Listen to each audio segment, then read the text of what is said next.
আজ আমি আপনাদের সামনে এমন এক প্রশ্ন তুলতে যাচ্ছি যা আমাদের ঈমানের মৌলিক ভিত্তির সাথে সম্পর্কিত। প্রশ্নটি হলো, রাসূলের কাছে কোরআনের বাইরে আর কোনো ওহী নাজিল হতো কি? এবং যদি হতো, সেই ওহী কি বিধান ছিল? আর সেই ওহী কি হাদিসে সংরক্ষিত আছে? এই প্রশ্নগুলো অনেকের কাছে ছোট মনে হতে পারে, কিন্তু এই প্রশ্নগুলোই নির্ধারণ করে দেয় যে আমরা আল্লাহর প্রেরিত দ্বীন অনুসরণ করব, নাকি মানবরচিত মাযহাবের দাসে পরিণত হব। এই প্রশ্নটি আজ আমাদের সমাজে, মাদ্রাসায়, মসজিদে, অনলাইনে, ওয়াজে, মাহফিলে সকল জায়গায় বিতর্কের জন্ম নিয়েছে। কেউ বলে, না ভাই, কোরআনের পাশাপাশি হাদিস মানতেই হবে। আবার কেউ বলে, হাদিস বাদ দিলে তো আপনি ইসলামই ছেড়ে দিচ্ছেন। কেউ তো কোরআন দ্বারা প্রমাণই করে দেয় যে কোরআনের বাইরেও ওহী ছিল, আর সেগুলো নাকি হাদিসে আছে। কোরআন বারবারই বলা হয়েছে, অর্থাৎ কোরআনে বারবারই আল্লাহ তাআলা বলে দিয়েছেন যে তোমরা আল্লাহ ও রাসূলের অনুগত করো। আমরা যদি সূরা নিসার ৫৯ নাম্বার আয়াতটিতে যাই, আপনারা দেখতে পাচ্ছেন, এটা হলো সূরা নিসার ৫৯ নাম্বার আয়াত। এখানে আল্লাহ তাআলা বলেছেন, হে মুমিগণ, তোমরা আনুগত্য করো আল্লাহর ও আনুগত্য করো রাসূলের। যদিও এই আয়াতটির পরেরটুকু তারা আর বলে না, কারণ এখানে বলা হয়েছে এবং তোমাদের মধ্যে থেকে কৃতিত্বের অধিকারীদের। এখানে উলিল আমর শব্দটি এসেছে, অর্থাৎ উলিল আমরের আনুগত্য করতে হবে। অতঃপর কোনো বিষয়ে যদি তোমরা মতবিরোধ করো, তাহলে তা আল্লাহ ও রাসূলের দিকে প্রত্যাবর্তন করাও, যদি তোমরা আল্লাহ ও শেষ দিনের প্রতি ঈমান রাখো। এটি উত্তম ও পরিণামে উৎকৃষ্টতর। যাই হোক, মূলত এটুকু পরিষ্কার, আমরা সংশ্লিষ্ট বিষয়ে থাকি, এটুকু পরিষ্কার যে আল্লাহর অনুগত্য ও রাসূলের অনুগত্য করতে বলা হয়েছে। এমনকি এরকম কথা একদম স্ট্রেট কাট একটি কথা পাবেন আপনারা, এই যে সূরা নিসার ৮০ নম্বর আয়াতে, যে রাসূলের অনুগত্য করলো সে তো আল্লাহরই অনুগত্য করলো, আর যে বিমুখ হলো তবে আমি তোমাকে তাদের উপর তত্ত্বাবধায়ক করে প্রেরণ করিনি। অর্থাৎ রাসূলের অনুগত্য করা মানে আল্লাহর অনুগত্য করা। এই আয়াত দিয়ে যে কত কিছুকে জায়েজ করা হয়েছে, এই রাসূলের অনুগত্য করা মানে আল্লাহর অনুগত্য করা, যার জন্য আমাদের সুফিবাদের পীর মুরিদি লাইনেরা এই রাসূল এবং আল্লাহকে এক বানিয়ে ফেলেছে, যে দুইজনই এক, কারণ যাকে রাসূলের কোলে তো আল্লাহরই করা হচ্ছে। তো যাই হোক, কিন্তু এখানে আসল প্রশ্ন হলো যে আমরা কি রাসূলের আসলেই অনুগত্য করছি, নাকি এমন কিছু অনুসরণ করছি যা তিনি আদেশই করেননি। এই লেকচারে আমরা কেবল আল্লাহর নিজের বক্তব্য অর্থাৎ কোরআন থেকে দেখব, কোরআনের বাইরে কি রাসূলের প্রতি ওহী নাজিল হতো, আর হলে কি তা বিধান ছিল, মানে আমাদের জন্য কি তা বিধান, আর সেটা কি হাদিসে রয়েছে কিনা সেগুলো। চলুন আমরা আলোচনা শুরু করি একদম বিশ্লেষিতভাবে, একদম বিস্তারিতভাবে। প্রথম পয়েন্ট হলো, হ্যাঁ, এটা সত্য যে রাসূলের কাছে কোরআনের বাইরেও ওহী নাজিল হতো। তার বেশ কিছু আয়াত দেখিয়ে তারা মানে প্রমাণ করে থাকে, বেশ কিছু আয়াত দ্বারা, যে কোরআনের বাইরে নবীর কাছে ওহী নাজিল হতো, যা আমাদের জন্য জানা প্রযোজ্য বলে তারা মনে করে। তবে এটুকু সত্য যে রাসূলের কাছে কোরআনের বাইরেও ওহী নাজিল হতো। এটা কিভাবে সম্ভব? এর জন্য বেশ কিছু আয়াত আসলে আমাদের মাঝে পেশ করা হয়। সেগুলো হলো সূরা তাহরিমের ৩ নাম্বার আয়াত। আর যখন নবী তার এক স্ত্রীকে গোপনে একটি কথা বলেছিলেন, অতঃপর সে অর্থাৎ স্ত্রী অন্যকে তা জানিয়ে দিল এবং আল্লাহ তার নবীর কাছে এটি প্রকাশ করে দিলেন, তখন নবী কিছুটা তার স্ত্রীকে অবহিত করলো, আর কিছুটা এড়িয়ে গেল। যখন সে তাকে বিষয়টি জানালো, তখন সে বলল, আপনাকে এই সংবাদ কে দিল? সে বলল, মহাজ্ঞানী ও সর্বজ্ঞ আল্লাহ আমাকে জানিয়েছেন। এখানে বিষয়টা হলো যে এই যে আল্লাহ তাআলা হযরত মুহাম্মদ সাল্লাল্লাহু আলাইহি ওয়াসাল্লামকে আগেই জানিয়ে দিয়েছেন, সেই জানানোটা কিন্তু কোরআনে নাই। সেই জানানোটা কিন্তু কোরআনে নাই। সেটা তো জানিয়ে দিয়েছেন, সেটা তো ওহীর মাধ্যমে জানিয়ে দিয়েছেন। সেই জানানোটা কিন্তু কোরআনে নাই। তাহলে সেটা কোরআনের বাইরের ওহী। ঠিক আছে? চলুন আমরা আরো সামনে আগাই। আপনারা যদি সূরা বাকারার ১৪৩ নম্বর আয়াতে যান, এখানে দেখতে পাবেন, আর এভাবেই আমি তোমাদেরকে মধ্যপন্থী উম্মত বানিয়েছি, যাতে তোমরা মানুষের উপর সাক্ষী হও এবং রাসূল সাক্ষী হন তোমাদের উপর। আর যে কিবলার উপর তুমি ছিলে তাকে কেবল এজন্যই নির্ধারণ করেছিলাম, যাতে আমি জেনে নেই যে কে রাসূলের অনুসরণ করে আর কে তার পেছনে ফিরে যায়। অর্থাৎ এই যে কিবলার উপর আল্লাহ তাআলা যে নির্ধারণ করেছিলেন, এই যে করেছিলেন, এর যে নির্দেশনটা, অর্থাৎ যে নির্দেশ যে দিয়েছিলেন, এই নির্দেশটা কিন্তু কোরআনে নাই। অর্থাৎ তিনি যে হযরত মুহাম্মদ সাল্লাল্লাহু আলাইহি সাল্লামকে নির্দেশ দিয়েছিলেন, আল্লাহ তাআলা যে নির্দেশ দিয়েছিলেন যে তুমি ওইদিকে কিবলা ফেরাও, অর্থাৎ এটা বাইতুল মুকাদ্দাসের কথা বলা হচ্ছে বা এর কথা বলা হচ্ছে। যাই হোক, ওগুলো বিষয়ে আমি অনেক অজ্ঞ। তো এই যে ইয়ের বিষয়ে যে বলা হচ্ছে, কিবলার বিষয়ে, তো এই কিবলা জানানোটা, নির্দেশ দেওয়াটা এটা কিন্তু কোরআনে নাই। এটা কোরআনের বাইরে ওহী, অর্থাৎ বাইরে ওহী দিয়ে আল্লাহ তাআলা তাকে জানিয়ে দিয়েছেন। আচ্ছা, তো আমরা যদি সূরা ফাতের ২৭ নম্বর আয়াতে যাই, সূরা ফাতের ২৭ নম্বর আয়াতে আছে, অবশ্যই আল্লাহ তার রাসূলকে স্বপ্নটি যথাযথভাবে সত্যে পরিণত করে দিয়েছেন। তোমরা ইনশাআল্লাহ নিরাপদে তোমাদের মাথা মুন্ডন করে এবং চুল ছেটে নির্ভয়ে আল মাসজিদুল হারামে অবশ্যই প্রবেশ করবে। অর্থাৎ এই যে স্বপ্ন, এই স্বপ্নটি যে রাসূল সাল্লাল্লাহু আলাইহি সাল্লামকে যে একটা স্বপ্নে দেখানো হয়েছিল, সেটা আল্লাহ তাআলা এই করে দিলেন, স্বপ্নকে সত্য করে দিলেন। কিন্তু সেই যে স্বপ্ন দেখানো হয়েছিল, সেই স্বপ্ন দেখানোটা কোরআনে নাই। অর্থাৎ স্বপ্ন যে দেখিয়ে ফেলেছেন, তারপর এসে কোরআনের আয়াত নাজিল হচ্ছে, কিন্তু সেই স্বপ্ন দেখানোটা তো কোরআনে নাই। তাহলে কোরআনের বাইরের হযরত মুহাম্মদ সাল্লাল্লাহু আলাইহি সাল্লামের কাছে ওহী নাজিল হয়েছে। আচ্ছা, তো আমরা যদি আরো যাই সূরা আহজাবের 37 নম্বর আয়াতে, এখানে যদি যাই, আর স্মরণ করো আল্লাহ যার উপর নিয়ামত দিয়েছিলেন এবং তুমিও যার প্রতি অনুগ্রহ করেছিলে, তুমি যখন তাকে বলেছিলে তোমার স্ত্রীকে নিজের কাছে রেখে দাও এবং আল্লাহকে ভয় করো, আর তুমি অন্তরে যা গোপন রাখছো আল্লাহ তা প্রকাশকারী, এবং তুমি মানুষকে ভয় করছো অথচ আল্লাহই অধিকতর হকদার যে তুমি তাকে ভয় করবে। অতঃপর জায়েদ যখন, অর্থাৎ হযরত মুহাম্মদ সাল্লাল্লাহু আলাইহি সাল্লামের পোষ্যপুত্রের কথা বলতেছে, পালক পুত্র জায়েদ রাদিয়াল্লাহু আনহু, যে তিনি যখন তার স্ত্রীর সাথে বিবাহ সম্পর্ক ছিন্ন করলো, অর্থাৎ তাকে যখন তালাক দিল, তখন আমি তাকে তোমার সাথে বিবাহ বন্ধনে আবদ্ধ করলাম, যাতে পালক পুত্রের স্ত্রীদের ব্যাপারে মুমিনদের কোনো অসুবিধা না থাকে। যাই হোক, এখানে মুখ্য বিষয় হলো যে আল্লাহ তাআলা যে হযরত মুহাম্মদ সাল্লাল্লাহু আলাইহি সাল্লামকে তার পোষ্যপুত্রের স্ত্রীকে বিবাহ করতে বলেছেন বা সেটা নির্দেশ দিয়েছেন বা অনুমতি দিয়েছেন, সেই অনুমতি দেওয়াটা কিন্তু কোরআনে নাই।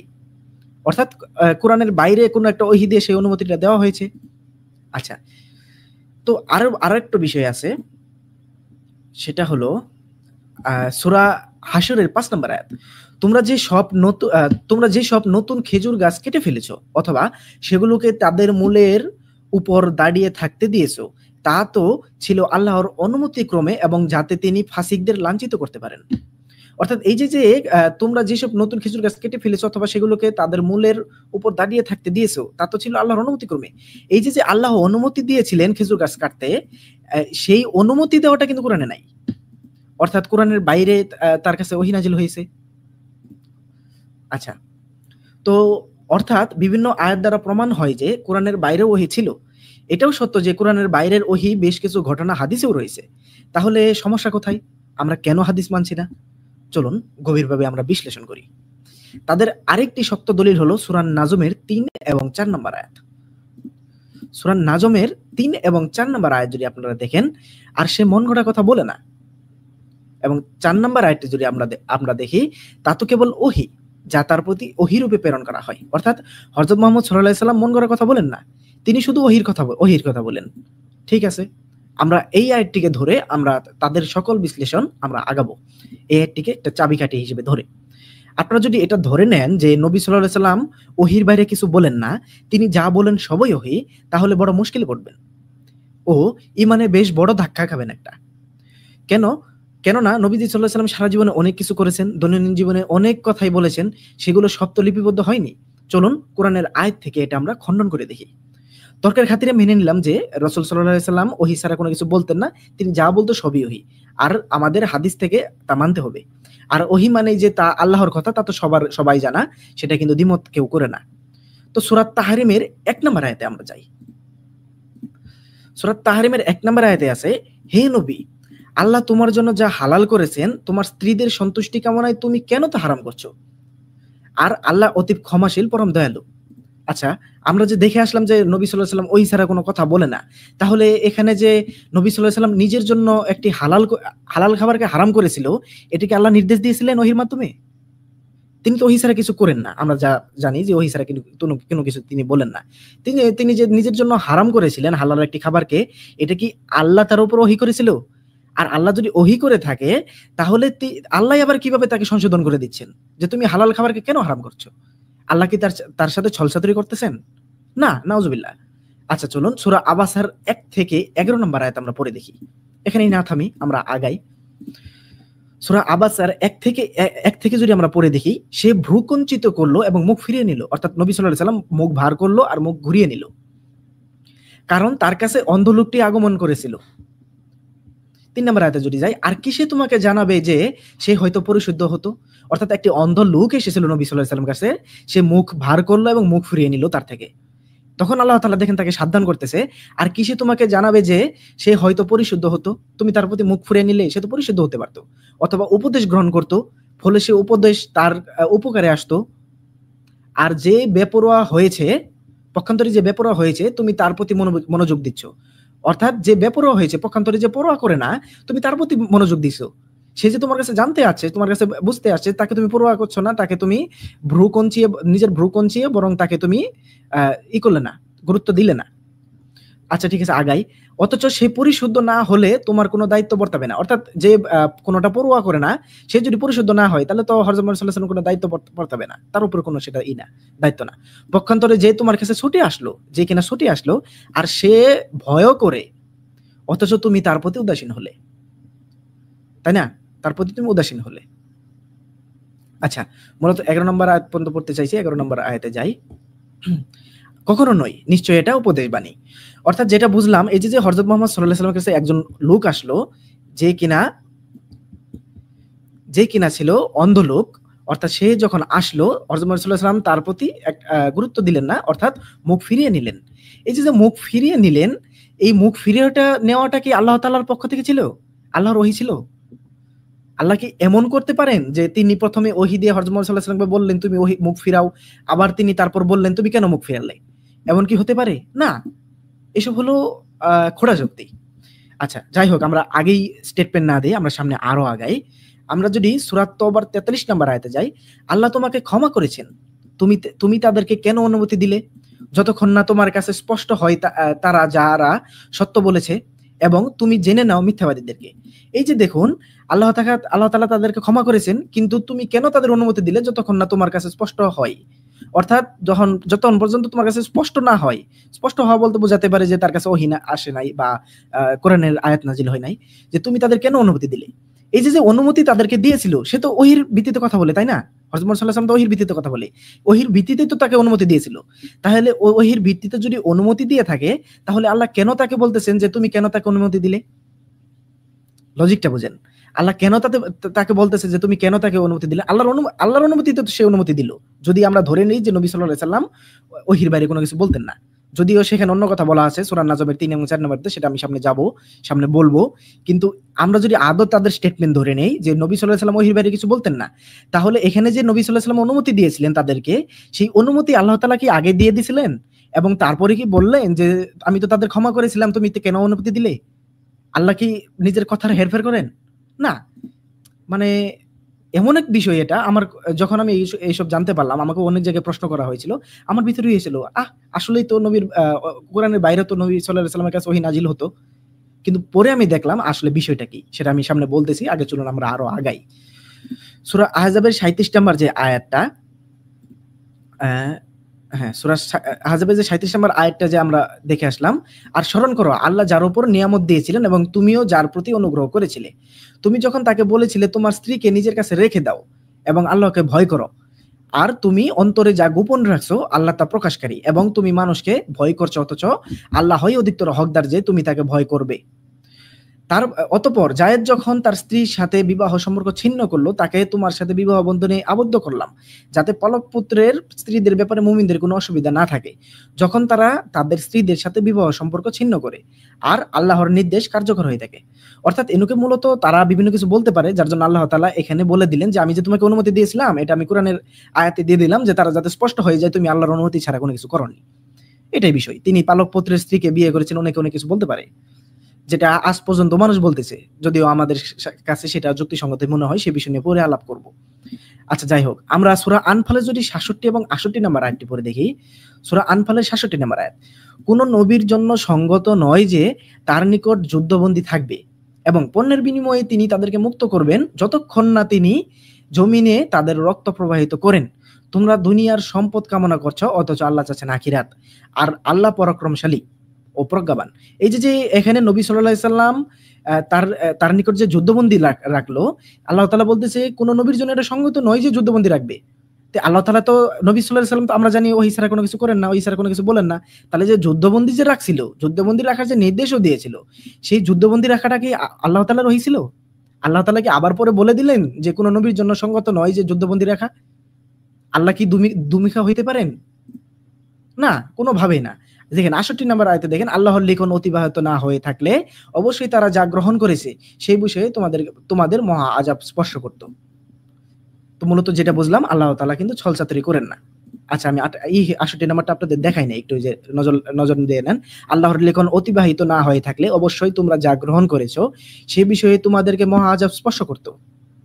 আচ্ছা, আমরা মূলত এখন যে বিষয়টি দেখব, বরঞ্চ আল্লাহ বলতেছেন যে সূরা ইউনূসের ৬৪ নাম্বার আয়াতে, এখানে কিন্তু বিষয়টা এমন নয় যে আল্লাহ তাআলা একবার একটা ওহী দিলেন, তারপর আবার আরেকটা ওহী দিয়ে বললেন যে নবী তুমি এটা ভুল করেছো, তুমি এটা করেছো।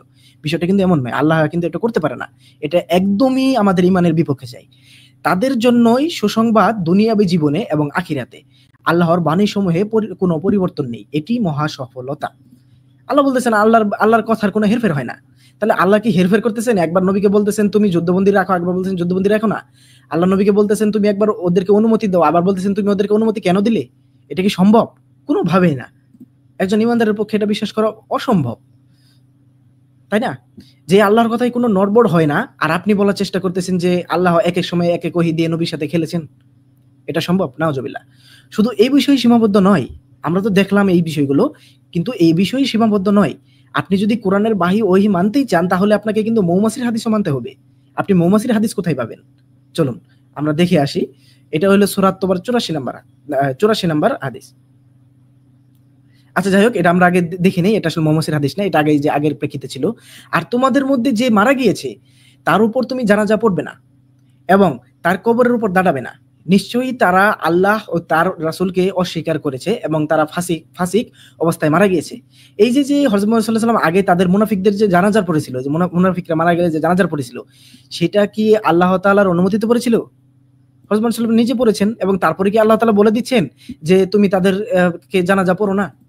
এমন তো হতে পারে না ভাই। আল্লাহ এক এক সময় এক এক কথা বলতে পারে না। আমরা তো সেটা দেখে আসলাম সূরা ইউনূসের ৬৪ নম্বর আয়াতে। আচ্ছা, যে কথাতে যাচ্ছিলাম, আমরা বিষয়টা হলো মৌমাছির যে বিষয়টা, ওটা আগে দেখে আসি। মূলত যে বিষয়টা বোঝাতে চাচ্ছি সেটা কিন্তু আপনারা সকলেই প্রায় বুঝে গিয়েছেন, এবং আমরা সূরা নাহলের ৬৮ ও ৬৯ নাম্বার যে আয়াতটা রয়েছে, মূলত ৬৮ নাম্বার আয়াতটা, সেই আয়াতটা আমরা একটু দেখে আসি। আচ্ছা, এই যে আপনারা দেখতে পাচ্ছেন অবশ্যই। আর তোমার রব মৌমাছিকে ইঙ্গিতে জানিয়ে দিয়েছেন যে তুমি পাহাড়ে ও গাছে এবং তারা যে গৃহ নির্মাণ করে তাতে নিবাস বানাও।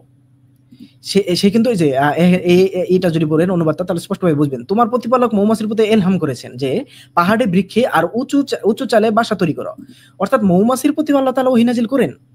তাহলে কি আমরা মৌমাছির হাদিস মানতে যাব? না। সকল ওহী যে বিধান নয়, সেটা কিন্তু আমরা সামনে আসতেছি। তবে আমরা চলুন আরো দেখি। এই যে দেখেন, মুসা আলাইহিস সালামের মায়ের প্রতি আল্লাহ তাআলা ওহী নাজিল করেছিলেন। আর আমি মুসার মায়ের প্রতি নির্দেশ পাঠালাম।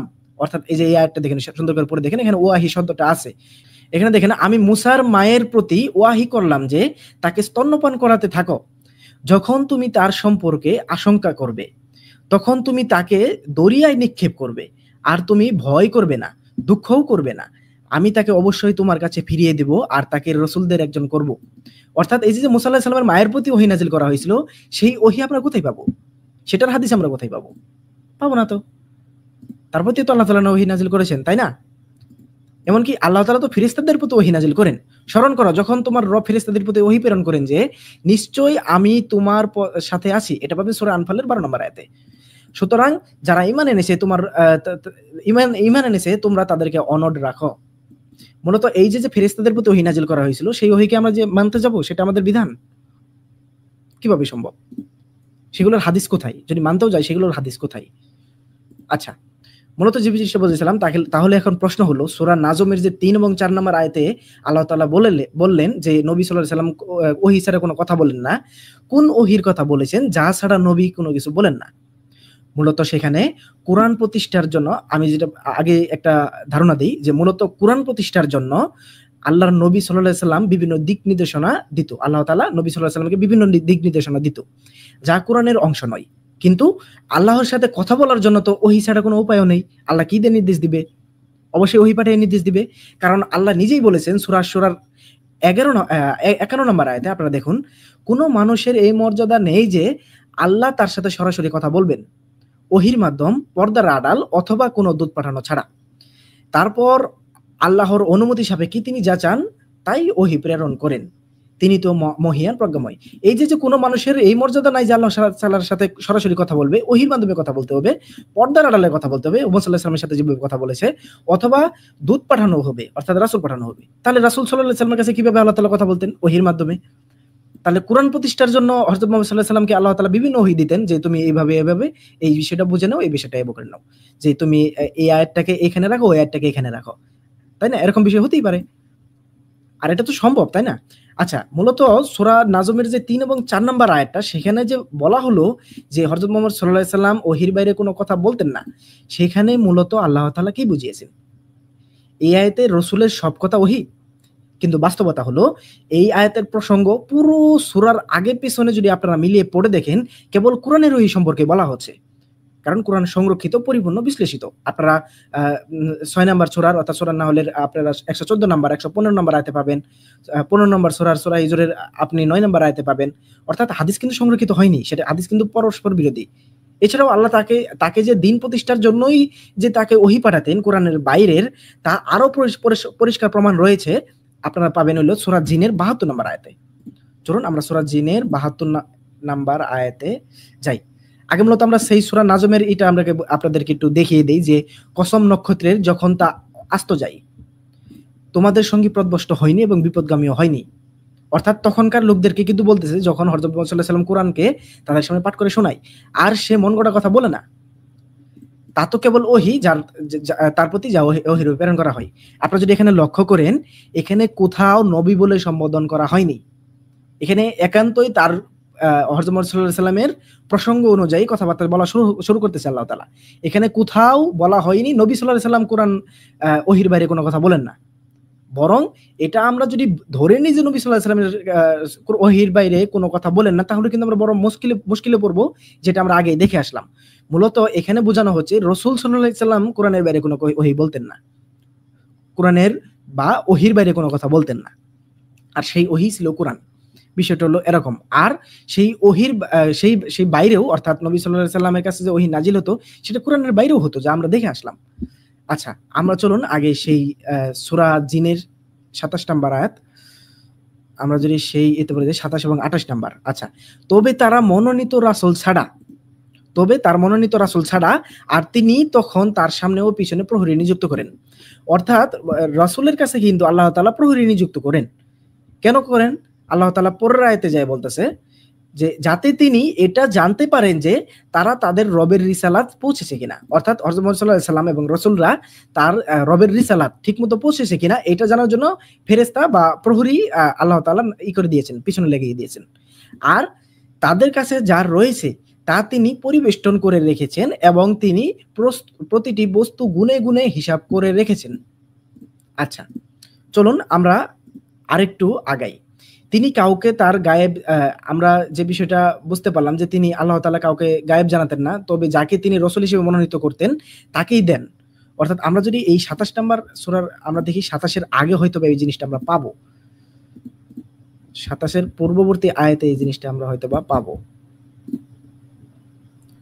এই যে তিনি অদৃশ্যের জ্ঞানী, আর তিনি তার অদৃশ্যের জ্ঞান কারো কাছে প্রকাশ করেন না। অর্থাৎ অদৃশ্যের জ্ঞান মানে গায়েবের জ্ঞান কারো কাছে প্রকাশ করেন না। তার মানে গায়েবের জ্ঞান কিন্তু আমাদের জন্য জানা অসম্ভব, এটাকে জানে নেন। তারপরে কথা হলো তবে তার মনোনীত রাসূল ছাড়া, অর্থাৎ মনোনীত রাসূলকে আল্লাহ তাআলা গায়েব জানাতেন, বিভিন্ন কিছু যেটা আল্লাহ তাআলা প্রয়োজন মনে হতো তাকে জানাতেন, সেই গায়েবগুলো আল্লাহ তাআলা জানাতেন। সেই গায়েবগুলোর কথাই আমরা জেনে আসলাম। এই যে সুন্দর করে যে আল্লাহ তাআলা বলে দিলেন যে তোমার স্ত্রী একটা কথা অন্যজনকে বলে দিছে, এই যে আল্লাহ তাআলা বিভিন্ন জায়গায় বলে দিলেন তুমি যে খেজুর গাছ কেটেছিলে, বা তুমি যে কেবলা যে পরিবর্তন করলে, কেবলা যে সেদিকে করেছিলে, এগুলো গায়েবী আল্লাহ তাআলা হযরত মুহাম্মদ সাল্লাল্লাহু আলাইহি ওয়াসাল্লামকে দিয়ে দিয়েছেন ওহী রূপে। সেই ওহীর কথা বলতেছে, কিন্তু মূলত বিধানের ওহীর কথা কিন্তু বলছে না। আচ্ছা চলুন, আর সেই ওহী যে হযরত মুহাম্মদ সাল্লাল্লাহু আলাইহি ওয়াসাল্লামের জন্য একান্তই তার জন্য, সেটা কিন্তু আমরা বুঝলাম, কারণ অদৃশ্যের জ্ঞানী কারো পক্ষে সম্ভব না, শুধুমাত্র রাসূল সাল্লাল্লাহু আলাইহি ওয়াসাল্লাম ছাড়া। আচ্ছা, আমরা আরো আগাই। আর সব থেকে বড় বিষয় হলো যে রাসূল সেফলি কোরআনের বাণী পৌঁছেছেন, সেই জন্য আল্লাহ তাআলা পাহারাদার নিযুক্ত করেছেন, যা আমরা দেখলাম। এখানে আরেকটা পয়েন্ট হলো, কোরআনের কোথাও আল্লাহ তাআলা নবীকে অনুসরণের কথা বলেন নাই। আল্লাহ জাস্ট বলেছে রাসূলকে অনুসরণ করতে। অর্থাৎ এর কারণ, অর্থাৎ যে জিনিসটা বুঝলাম, পুরো কোরআন জুড়ে আপনি কোথাও পাবেন না নবীকে অনুসরণ করো। সকল জায়গায় পাবেন যে রসুলকে অনুসরণ করো। আর রসুল মানে হলো বার্তাবাহক। আর একজনকে আপনি বার্তাবাহক তখনই বলতে পারবেন যখন তিনি কারো বার্তা বহন করে। একজনকে ডাক পিয়ন, হযরত মুহাম্মদ সাল্লাল্লাহু আলাইহি ওয়াসাল্লামকে পিয়ন বলাতে একজনকে ওইদিন কুবাইছে, সে তো আমরা তাকে পিয়ন বলবো না, আমরা বলবো তিনি বার্তাবাহক। অর্থাৎ তিনি বার্তাবাহক, আল্লাহ তাআলার বার্তা পৌঁছে দিতেন। আর এই তিনি যে বার্তাবাহক, যখন তিনি বার্তাবাহক রূপে অর্থাৎ রসুল রূপে ডিউটি পালন করতেছেন, তখনই তিনি রসুল। আল্লাহ তাআলা তার জন্যই বলতেছেন যে তোমরা রসুলকে অনুসরণ করো, কোথাও বলে নাই তিনি তোমরা নবীকে অনুসরণ করো। বিষয়টা কিন্তু অনেক স্পষ্ট। আপনারা যদি কোরআন অনুধাবন করেন এই জিনিসটা স্পষ্টভাবে বুঝে যাবেন যে নবী সাল্লাল্লাহু আলাইহি ওয়াসাল্লামকে অনুসরণ করার কথা বলছে না, বলতেছে রাসূল সাল্লাল্লাহু আলাইহি ওয়াসাল্লামকে অনুসরণ করার কথা। আর রাসূল সাল্লাল্লাহু আলাইহি ওয়াসাল্লামের অনুসরণ করা মানেই আল্লাহর অনুসরণ করা, যেটা সূরা নিসার ৮০ নম্বর আয়াতে দেখে আসলাম। এবং রাসূল সাল্লাল্লাহু আলাইহি ওয়াসাল্লামকে যখন অনুসরণ করব, রাসূল সাল্লাল্লাহু আলাইহি ওয়াসাল্লাম যখন কোনো কিছু বলছেন তখন সেটা আল্লাহরই কথা বলছেন। আল্লাহর কথা না বললে তখন তিনি নবী হিসেবে বলতেছেন, তখন তিনি রাসূল হিসেবে নয়। ঠিক আছে, ক্লিয়ার? আচ্ছা, এর কারণ হলো মুহাম্মদ সাল্লাল্লাহু আলাইহি ওয়াসাল্লাম পার্সোনাল লাইফ ছিল, কিন্তু তাকে যখন রাসূল হিসেবে বলা হচ্ছে তখন তিনি তার ডিউটি পালন করতেছেন, এবং তখন তিনি কোরআন ছাড়া, কোরআনের ওহী ছাড়া কিছুই বলেননি। কেউ বলে আল্লাহ যে বলল রাসূলের জীবনে মানে উত্তম আদর্শ রয়েছে, সূরা আহজাবের ২১ নম্বর আয়াত যদি আমরা পড়ে দেখি, আমরা যদি সূরা আহজাবের ২১ নম্বর আয়াতে যাই, আপনারা দেখতে পাচ্ছেন অবশ্যই তোমাদের জন্য রাসূলুল্লাহর মধ্যে উত্তম আদর্শ রয়েছে, যার তাদের জন্য যারা আল্লাহ ও পরকাল প্রত্যাশা করে এবং আল্লাহকে অধিক স্মরণ করে। এই যে রাসূলুল্লাহ সাল্লাল্লাহু আলাইহি ওয়াসাল্লামের মধ্যে উত্তম আদর্শের কথা আল্লাহ তাআলা বলেছেন, এখানে কিন্তু রাসূলুল্লাহর কথা বলেছেন, এখানে কিন্তু কোথাও বলেননি নবীর মধ্যে তোমাদের উত্তম আদর্শ রয়েছে। হ্যাঁ, অবশ্যই নবী সাল্লাল্লাহু আলাইহি ওয়াসাল্লামের জীবনে উত্তম আদর্শ রয়েছে, এটা আমার কোনো দ্বিধা নেই, একদম বিশ্বাসযোগ্য। কিন্তু আল্লাহ তাআলা কিন্তু রাসূলুল্লাহ সাল্লাল্লাহু আলাইহি ওয়াসাল্লামের উত্তম আদর্শের অনুসরণের কথা বলতেছেন। আর রাসূলুল্লাহ সাল্লাল্লাহু আলাইহি ওয়াসাল্লাম যখন তিনি রয়েছেন তখন কিন্তু তিনি ডিউটিতে রয়েছেন, যেগুলো আমরা সামনে জানবো। মূলত আমরা তাহলে রাসূল সাল্লাল্লাহু আলাইহি ওয়াসাল্লামের চরিত্র বর্ণনা আমরা কই পাবো? সেটা পাবো আমরা হাদিসে মানলাম। তাদেরকে আমি প্রশ্ন করতে চাই যে নবী সাল্লাল্লাহু আলাইহি ওয়াসাল্লামের চরিত্র মানে কি নবী কিভাবে হাঁটতেন, কিভাবে খাইতেন, কিভাবে শুতেন, এসব কিছু বোঝাচ্ছে? এগুলো তো ফিতরত। নবীর আদর্শ হলো নবীর প্রজ্ঞা, নবীর আচরণ, নবীর সহানুভূতি, নবীর ক্ষমার গুণ, নবীর ধৈর্য ইত্যাদি। আর যদি তর্কের খাতিরে ধরেও নেই যে নবী সাল্লাল্লাহু আলাইহি ওয়াসাল্লামের চরিত্রের বর্ণনা হাদিসে আছে, তাহলে সেটা নয় বুঝলাম। আল্লাহ তো ইব্রাহিম আলাইহিস সালাম ও তার অনুসারীদের কথা বলেছেন যে ইব্রাহিম ও তার অনুসারীর চরিত্রে রয়েছে উত্তম আদর্শ। এটা আপনারা পাবেন সূরা মুমতাহিনার ৪ নম্বর আয়াতে। এখানে দেখতে পাবেন যে ইব্রাহিম ও তার সাথে যারা ছিল তাদের মধ্যে তোমাদের জন্য রয়েছে উত্তম আদর্শ। এখন আমাকে বলুন যে ইব্রাহিম আলাইহিস সালাম ও তার সাথীদের আমি হাদিস কোথায় পাবো? ইব্রাহিম শরীফ কোথায়? ইব্রাহিম আলাইহিস সালামের তার সাথীদের, তার অনুসারীদের, তার সাহাবীদের হাদিস কোথায়? সেই হাদিস শরীফ কই পাবো? সহিহ ইব্রাহিম শরীফ কই? নাই তো, কেউ তো দিতে পারবে না। তাহলে ইব্রাহিম আলাইহিস সালাম ও তার ইয়াদের উত্তম আদর্শ কোথায় পাবো? কোরআন শরীফে। কোরআন শরীফে ইব্রাহিম আলাইহিস সালাম ও তার অনুসারীদের উত্তম আদর্শ রয়েছে। ইব্রাহিম আলাইহিস সালাম কোন বিপদে বলে কি দোয়া বলতো, এগুলো রয়েছে। তাহলে মূলত বিষয়টা হলো যে আমরা সেই উত্তম আদর্শের কারণে হযরত মুহাম্মদ সাল্লাল্লাহু আলাইহি ওয়াসাল্লাম হাদিসে দৌড় মারছি, কিন্তু উত্তম আদর্শ রাসূল সাল্লাল্লাহু আলাইহি ওয়াসাল্লামের কিন্তু কোরআনেই রয়েছে। সূরা তাহরিম পড়ে দেখেন, সূরা আল আহজাব পড়ে দেখেন, রাসূলুল্লাহ সাল্লাল্লাহু আলাইহি ওয়াসাল্লামের কত উত্তম আদর্শ সেখানে। আমরা তো পড়ি না, এইজন্য আমরা জানি না। যাই হোক, আমরা যে বিষয়ে ছিলাম যে তাদের হাদিস গ্রন্থ আমরা তো পাবো না, যেহেতু আমাদের কোরআন থেকে নিতে হচ্ছে। তো নবী সাল্লাল্লাহু আলাইহি সাল্লামের মতো দাড়ি রাখা যদি উত্তম আদর্শ হয়, তাহলে নবী সাল্লাল্লাহু আলাইহি সাল্লামের মতো চুল রাখা কেন উত্তম আদর্শ নয়? তার চুল তো বড় বড় ছিল, মাথার মাঝখান দিয়ে সিঁথি কাটা ছিল, তাহলে সেটা কেন উত্তম আদর্শ হলো না? বরং আমাদের চুল যত ছোট করা যায় ততটুকু আমাদের উত্তম আদর্শ হচ্ছে। যাই হোক, মূলত নবী সাল্লাল্লাহু আলাইহি সাল্লামের অনুসরণ ও রাসূল সাল্লাল্লাহু আলাইহি সাল্লামের অনুসরণের মধ্যে রাত দিন তফাৎ রয়েছে। সূরা তাহরিমের ১ নম্বর আয়াত যদি আমরা আবার পড়ে দেখি, সেখানে আমরা দেখতে পারবো যে আর তার রাসূল হয়ে মানে ডিউটি টাইমে রাসূলুল্লাহ সাল্লাল্লাহু আলাইহি সাল্লামের কোনো কিন্তু মূলত রাসূলুল্লাহ সাল্লাল্লাহু আলাইহি সাল্লাম যেটা বলতে চাচ্ছি, রাসূলুল্লাহ সাল্লাল্লাহু আলাইহি সাল্লামের কোনো ভুল ত্রুটি ছিল না। কিন্তু তিনি যখন নবী মুহাম্মদ, যিনি যখন নবী রয়েছেন, নবী পার্সোনাল লাইফ রয়েছেন, তখন তার একটু ভুল ত্রুটি ছিল। আল্লাহ তাআলা সূরা তাহরিমের ১ নম্বর আয়াতে সেটা পরিষ্কার করেছেন।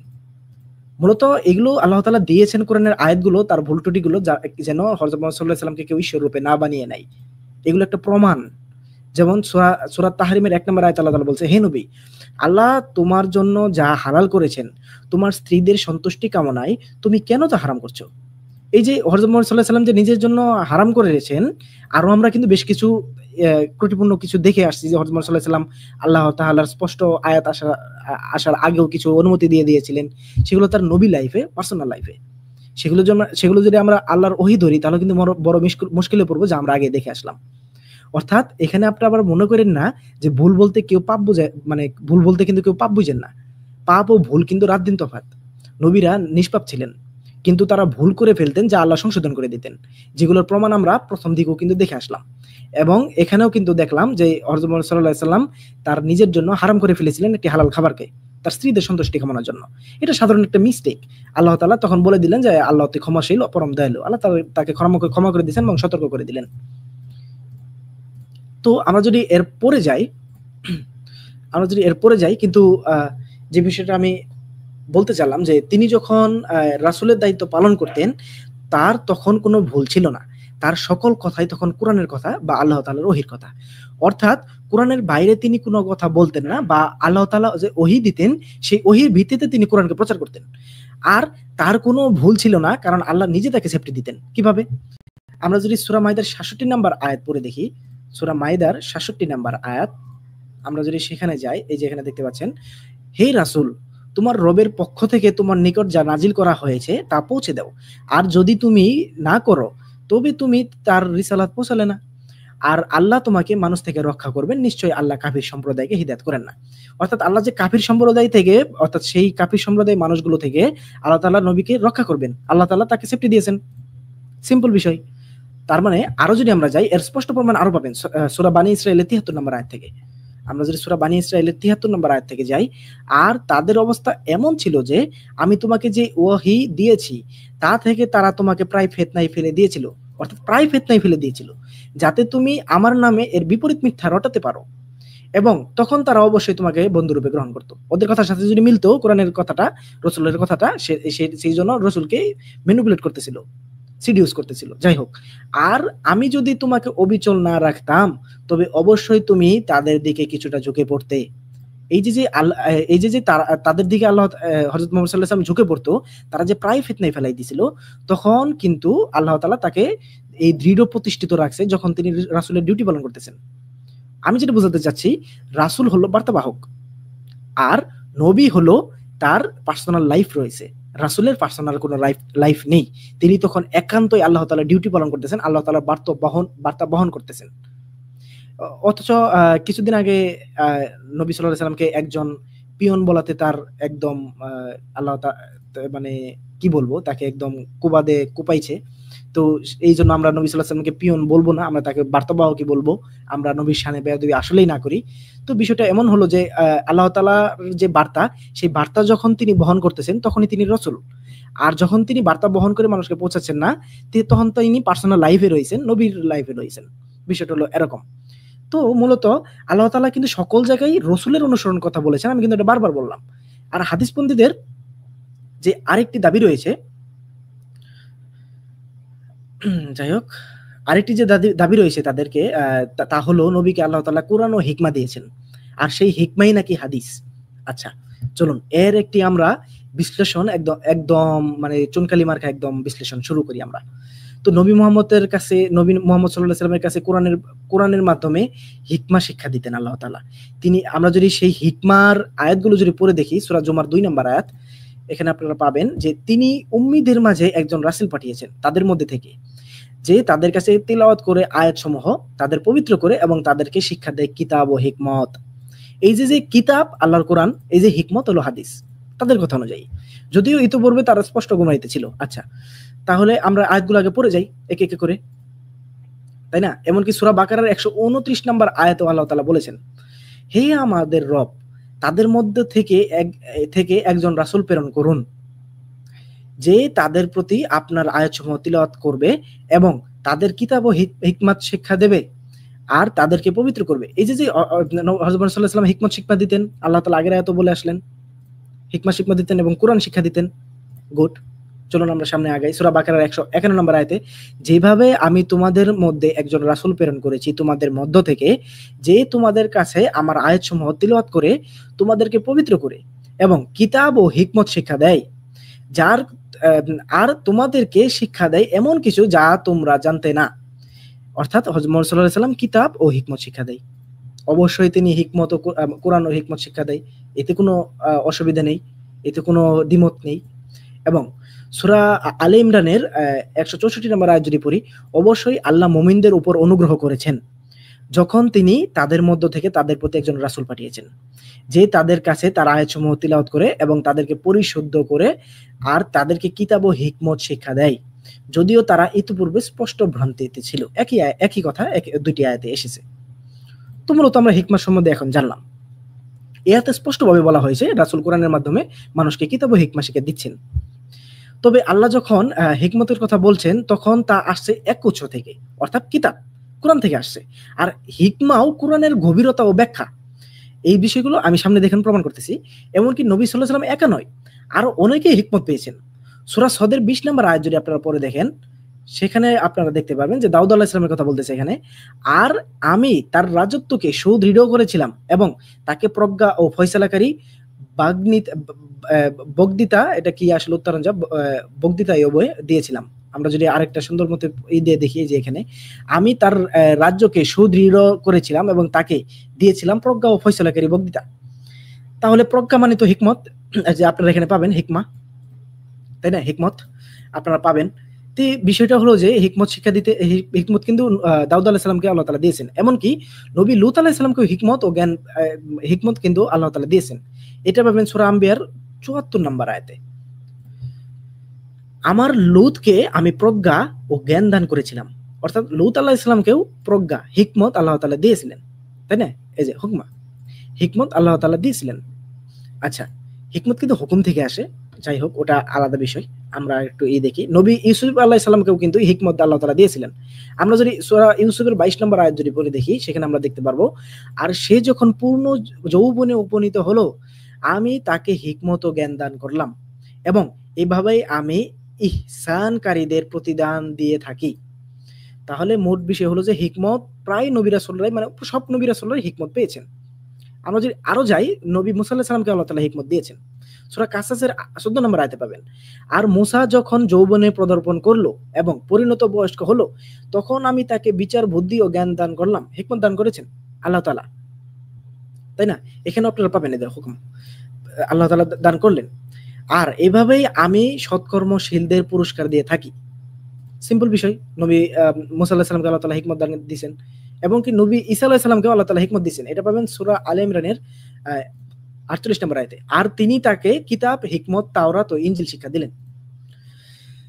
দারুণ বিষয়। কিতাব শিক্ষা দিলেন, হিকমত শিক্ষা দিলেন, তাওরাত ও ইনজিল শিক্ষা দিলেন আল্লাহ তাআলা। তার মানে এখানে ঈসা আলাইহিস সালামকে আল্লাহ তাআলা হিকমত শিক্ষা দিয়েছেন। এই আয়াতগুলো দিয়ে অন্যান্য সংশ্লিষ্ট মানে আপনার টপিক আলোচনা করা যায়, সেগুলো টপিকে আমরা যাচ্ছি না, আমরা এক টপিকেই থাকতে থাকি। এমনকি সূরা লুকমানের ১২ নম্বর আয়াতে আল্লাহ তাআলা বলেছেন লুকমান আলাইহিস সালামকে তিনি হিকমত দিয়েছিলেন। আর আমি তো লুকমানকে হিকমত দিয়েছিলাম এবং বলেছিলাম যে আল্লাহর শুকরিয়া আদায় করো। আর যখন শুকরিয়া আদায় করে সে তো নিজের জন্যই শুকরিয়া আদায় করে এবং যে অকৃতজ্ঞ হয় তার জেনে রাখা উচিত আল্লাহ অমুখাপেক্ষী প্রশংসিত। তাহলে মূলত লুকমান আলাইহিস সালামকে আল্লাহ তাআলা হিকমত দিয়েছেন। আমরা কিন্তু জানি লুকমান আলাইহিস সালাম কোনো নবী ছিলেন না। আল্লাহ তাআলা কিন্তু কখনো বলেননি নবী লুকমান আলাইহিস সালাম কোনো নবী ছিলেন। তিনি সাধারণ একজন ব্যক্তি, আল্লাহ তাআলা তাকে হিকমত দিয়েছেন। এটা কেমনে সম্ভব? সূরা নিসার ১১৩ নম্বর আয়াতে যদি আমরা যাই, সেখানেও আমরা দেখতে পারবো হিকমতের কথা। আল্লাহ তাআলা বলেছেন, আর তোমার উপর যদি আল্লাহর অনুগ্রহ, তার দয়া না হতো তবে তাদের মধ্য থেকে একদল তোমাকে পথভ্রষ্ট করার জন্য সংকল্প করেই ফেলেছিল। আর তারা নিজেদের ছাড়া কাউকে পথভ্রষ্ট করেন না এবং তারা তোমার কোনোই ক্ষতি করতে পারে না। আর আল্লাহ তোমাদের প্রতি নাজিল করেছেন কিতাব ও হিকমত, তোমার প্রতি নাজিল করেছেন কিতাব ও হিকমত এবং তোমাকে শিক্ষা দিয়েছেন যা তুমি জানতে না। আর তোমার উপর আল্লাহর অনুগ্রহ রয়েছে মহান। এই যে আল্লাহ তাআলা হযরত মুহাম্মদ সাল্লাল্লাহু আলাইহি ওয়াসাল্লামকে কিতাব ও হিকমত দিয়েছেন, এটা তো পরিষ্কার, একদম পরিষ্কার যে কিতাব ও হিকমত দিয়েছেন। একটি জিনিস দেননি, হিকমত দিয়েছেন। সূরা বাকারার ২৩১ নম্বর আয়াতে যদি আমরা যাই, সেখানে আমরা দেখতে পারবো যে আর যখন তোমরা স্ত্রীদের তালাক দিবে অতঃপর তারা তাদের ইদ্যতে পৌঁছাবে তখন হয়তো বিধি মোতাবেক তোমাদের রেখে দেবে অথবা বিধি মোতাবেক তাদেরকে ছেড়ে দেবে। তবে তাদেরকে কষ্ট দিয়ে সীমা লঙ্ঘনের উদ্দেশ্যে তাদেরকে আটকে রেখো না। আর যে তা করবে সে তো নিজের প্রতি জুলুম করবে। আর তোমরা আল্লাহর আয়াতসমূহে উপহাস রূপে গ্রহণ করো না আয়াতসমূহকে, আর তোমরা স্মরণ করো তোমাদের উপর আল্লাহর নিয়ামত ও তোমাদের উপর কিতাব ও হিকমত যা নাজিল করেছেন। চিন্তা করে দেখুন, আল্লাহ তাআলা কিন্তু হযরত মুহাম্মদ সাল্লাল্লাহু আলাইহি সাল্লামকে শুধু হিকমত দেননি, আল্লাহ তাআলা বলতেছেন হিকমত আমাদের উপরও নাজিল করেছেন। সেই হিকমত কোনটা? এই কোরআনকেই বোঝাচ্ছে। কিতাব ও হিকমত মানে একই জিনিস। কোরআনই কিতাব, কোরআনই হিকমত। আচ্ছা যাই হোক, সামনে আগাই। যার মাধ্যমে তিনি তোমাদেরকে উপদেশ দেন। কার মাধ্যমে উপদেশ দেন? কোরআনের মাধ্যমে উপদেশ দেন। আর আল্লাহকে ভয় করো এবং জেনে রাখো যে নিশ্চয়ই আল্লাহ সব বিষয় সম্পর্কে সুপরিজ্ঞাত। আচ্ছা সামনে আমরা আরেকটু আগাই। এনুকে বলা হচ্ছে যে যা তোমাদের নাজিল করা হয়েছে। যেহেতু নাজিল করা জিনিস একটাই, তাই বোঝা যাচ্ছে হিকমা মানেই কোরআনের অংশ, অর্থাৎ হিকমত মানেই কোরআনের অংশ। কারণ আল্লাহ বলেছেন আল্লাহ যাকে ইচ্ছা হিকমত দেন। এটা কেমনে সম্ভব? আল্লাহ তাআলা সূরা বাকারা 269 নম্বর আয়াতে বলেছেন, আপনারা যদি যান, যে তিনি যাকে চান প্রজ্ঞা দান করেন। এখানেও আপনারা পাবেন হিকমত, পাবেন এই যে হিকমত, অর্থাৎ আল্লাহ যাকে চান হিকমত দান করেন। আর যাকে প্রজ্ঞা দেওয়া হয় তাকে অনেক কল্যাণ দেওয়া হয়, আর বিবেক সম্পন্ন গণই উপদেশ গ্রহণ করে। ঠিক আছে, সূরা জুমার 2 নম্বর আয়াতেও আমরা দেখে আসলাম যে আল্লাহ তাআলা হিকমত দিয়েছেন। আমরা সূরা ইয়াসিনের 2 নম্বর আয়াতেও যদি যাই, সেখানে আমরা কি দেখতে পারবো জানেন? আমরা চলুন এই যে আমি যে বললাম যে কোরআনই হলো হিকমত, সেটা কিভাবে, সেটা আমরা দেখতে পারবো সূরা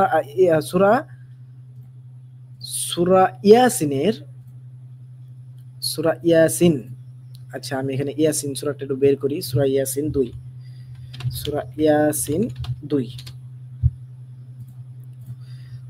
ইয়াসিনের 2 নম্বর আয়াতে এই যে দেখতে পাচ্ছেন, এখানে আল্লাহ তাআলা বলে দিয়েছেন যে বিজ্ঞানময় কোরআনের শপথ।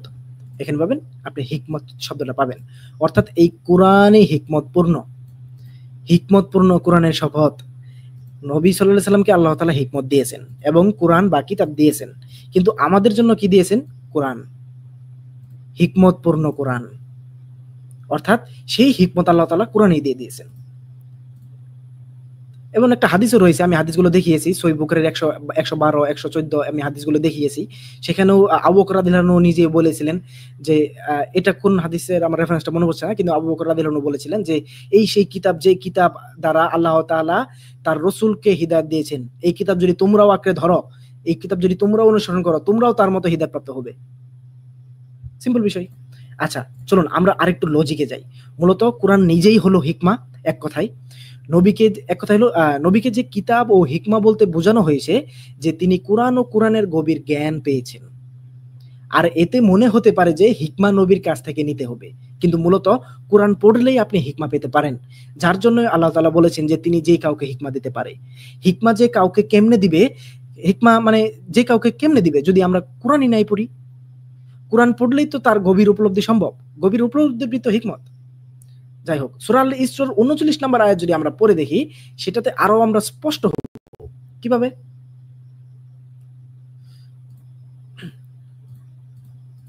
আমরা যাই সেই আয়াতটিতে, সূরা কি বললাম, সূরা ইসরার 39 নম্বর আয়াত, সূরা ইসরা 39 নম্বর আয়াত।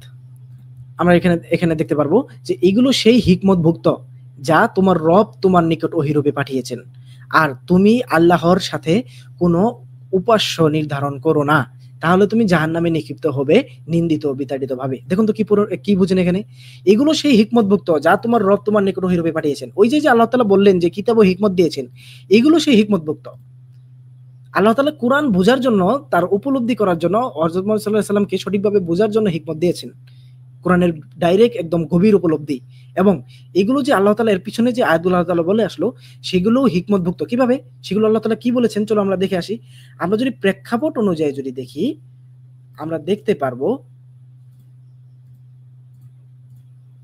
আমি এটা কোথায় রাখলাম, সূরা আল ইসরার 22 নম্বর আয়াত থেকে, আমরা যদি সূরা আল ইসরার 22 নম্বর আয়াত থেকে যদি পড়ি, আল্লাহ তাআলা স্পষ্ট বর্ণনা দিয়েছেন যে হিকমত কি। সূরা আল ইসরা 22 নম্বর আয়াত, এই যে আমরা যদি পড়ি, আল্লাহর সাথে অপর কোন ইলাহ নির্ধারণ করো না, তাহলে তুমি নিন্দিত ও লাঞ্ছিত হয়ে বসে পড়বে। ধরে রাখেন, আল্লাহর সাথে কোনো ইলাহ নির্ধারণ করা যাবে না, ধরে রাখেন, এটা খেয়াল রাখেন। আর তোমার রব আদেশ দিয়েছেন যে তোমরা তাকে ছাড়া অন্য কারো ইবাদত করবে না এবং পিতামাতার সাথে সদাচরণ করবে। সদাচরণ করা আল্লাহ ছাড়া অন্য কারো ইবাদত না করা, ধরে রাখেন। তাদের একজন অথবা উভয়ই যদি তোমাদের নিকট বার্ধক্যে উপনীত হয়, তুমি তাদেরকে উফ বলো না এবং তাদেরকে ধমক দিও না, আর তাদের সাথে সম্মানজনক কথা বলো। অর্থাৎ পিতামাতাকে উফ বলাও যাবে না, ধমক দেওয়া যাবে না, ধরে রাখেন, মাথায় রাখেন এগুলো। এবং চলুন আমরা পরের রাতে যাই। পরের রাতে দেখতে পাবেন 24 নম্বর আয়াত, আর তাদের উভয়ের জন্য দয়া পরবশ হয়ে বিনয়ের ডানা নত করে দাও, বলো এবং বলো, হে আমার রব, তাদের প্রতি দয়া করুন যেভাবে শৈশবে তারা আমাকে লালন পালন করেছেন। অর্থাৎ বাবা মার জন্য দয়া করার জন্য প্রার্থনা করা, এটাও ধরে রাখুন। তারপরে আয়াতে 25 নম্বর আয়াতে দেখতে পাচ্ছি, তোমাদের অন্তরে যা আছে সেই সম্পর্কে তোমাদের রবই অধিজ্ঞাত। যদি তোমরা নেককার হও তবে তিনি তার দিকে প্রত্যাবর্তনকারীদের প্রতি অধিক ক্ষমাশীল। ঠিক আছে, তাহলে কি রবের প্রতি রবি অধিজ্ঞাত এবং তোমরা নেককার হও, অর্থাৎ আমাদের নেককার হতে হবে। আমরা কিন্তু আগের পয়েন্টগুলো দেখে আসলাম এবং আমাদের নেককার হতে হবে, এটাও একটা পয়েন্ট মাথায় রেখে দেন। আর আত্মীয়কে তার হক দিয়ে দাও, আত্মীয়কে হক দিয়ে দিতে হবে, রেখে ই করে রাখুন, দেখে রাখুন। এবং মিসকিন ও মুসাফিরকেও এটাও ধরে রাখেন, মিসকিন ও মুসাফিরদেরও হক দিতে হবে। আর কোনোভাবেই অপব্যয় করো না, অর্থাৎ অপচয় করা যাবে না, অপব্যয় করা যাবে না, এটাও হিকমতের অন্তর্ভুক্ত। আমি সামনে বলতেছি, আপনি এটুকু ধরে রাখেন। নিশ্চয়ই অপব্যয়কারীরা শয়তানের ভাই, আর শয়তান তার রবের প্রতি খুবই অকৃতজ্ঞ। তারপরে আয়াতে যদি যাই, আর যদি তুমি তাদের থেকে বিমুখ থাকতেই চাও তোমার রবের পক্ষ থেকে রহমতের প্রত্যাশায় যা তুমি চাচ্ছ, তাহলে তাদের সাথে নম্র কথা বলবে, তাদের সাথে নম্র কথা বলতে হবে, মানে যারা অভাবী মিসকিন তাদের সাথে। আর তুমি তোমার হাত তোমার ঘাড়ে আবদ্ধ রেখো না এবং তা পুরোপুরি প্রসারিত করো না, তাহলে তুমি নিন্দিত ও নিঃস্ব হয়ে বসে পড়বে।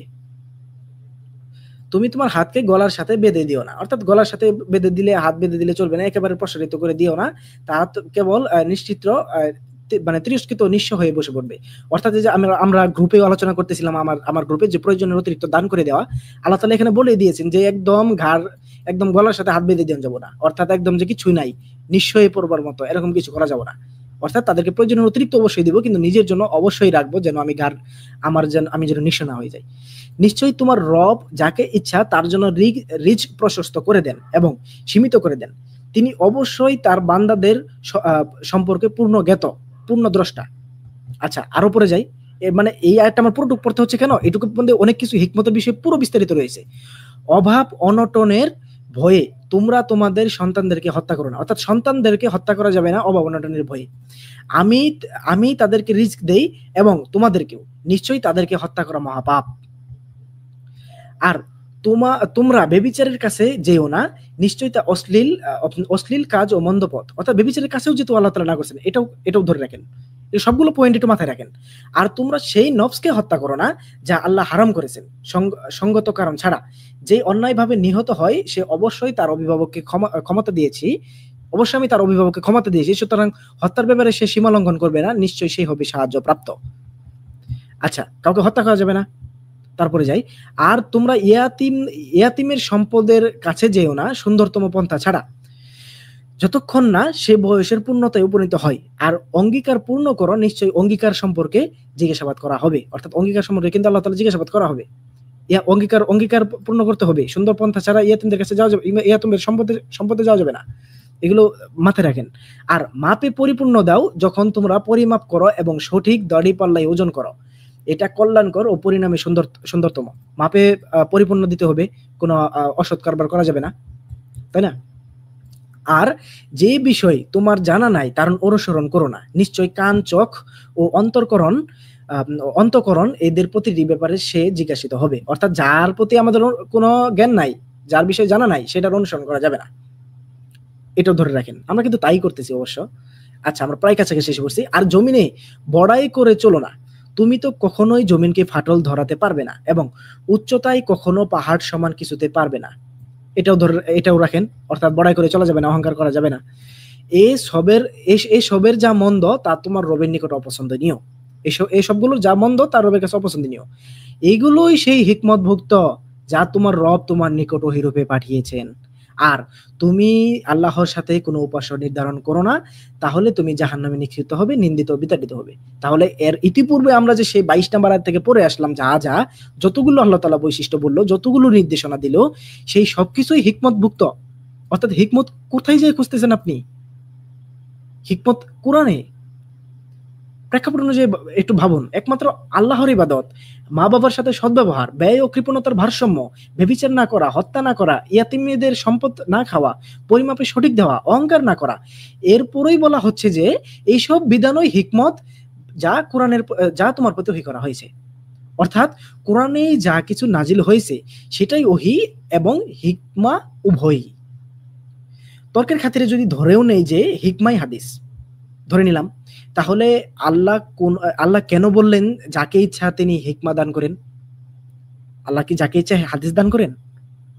আর হিকমা যদি হাদিস হয় তাহলে আল্লাহ সাধারণ মানুষদেরকেও হাদিস দেবেন। সূরা বাকারা 269 নম্বর আয়াত অনুযায়ী আল্লাহ যে বললেন যাকে ইচ্ছা হিকমত দান করেন, সেই আয়াত অনুযায়ী মূলত হিকমা হলো, আর যদি হাদিস দান করে থাকেন সেই হাদিসগুলো সহ মানতে হবে।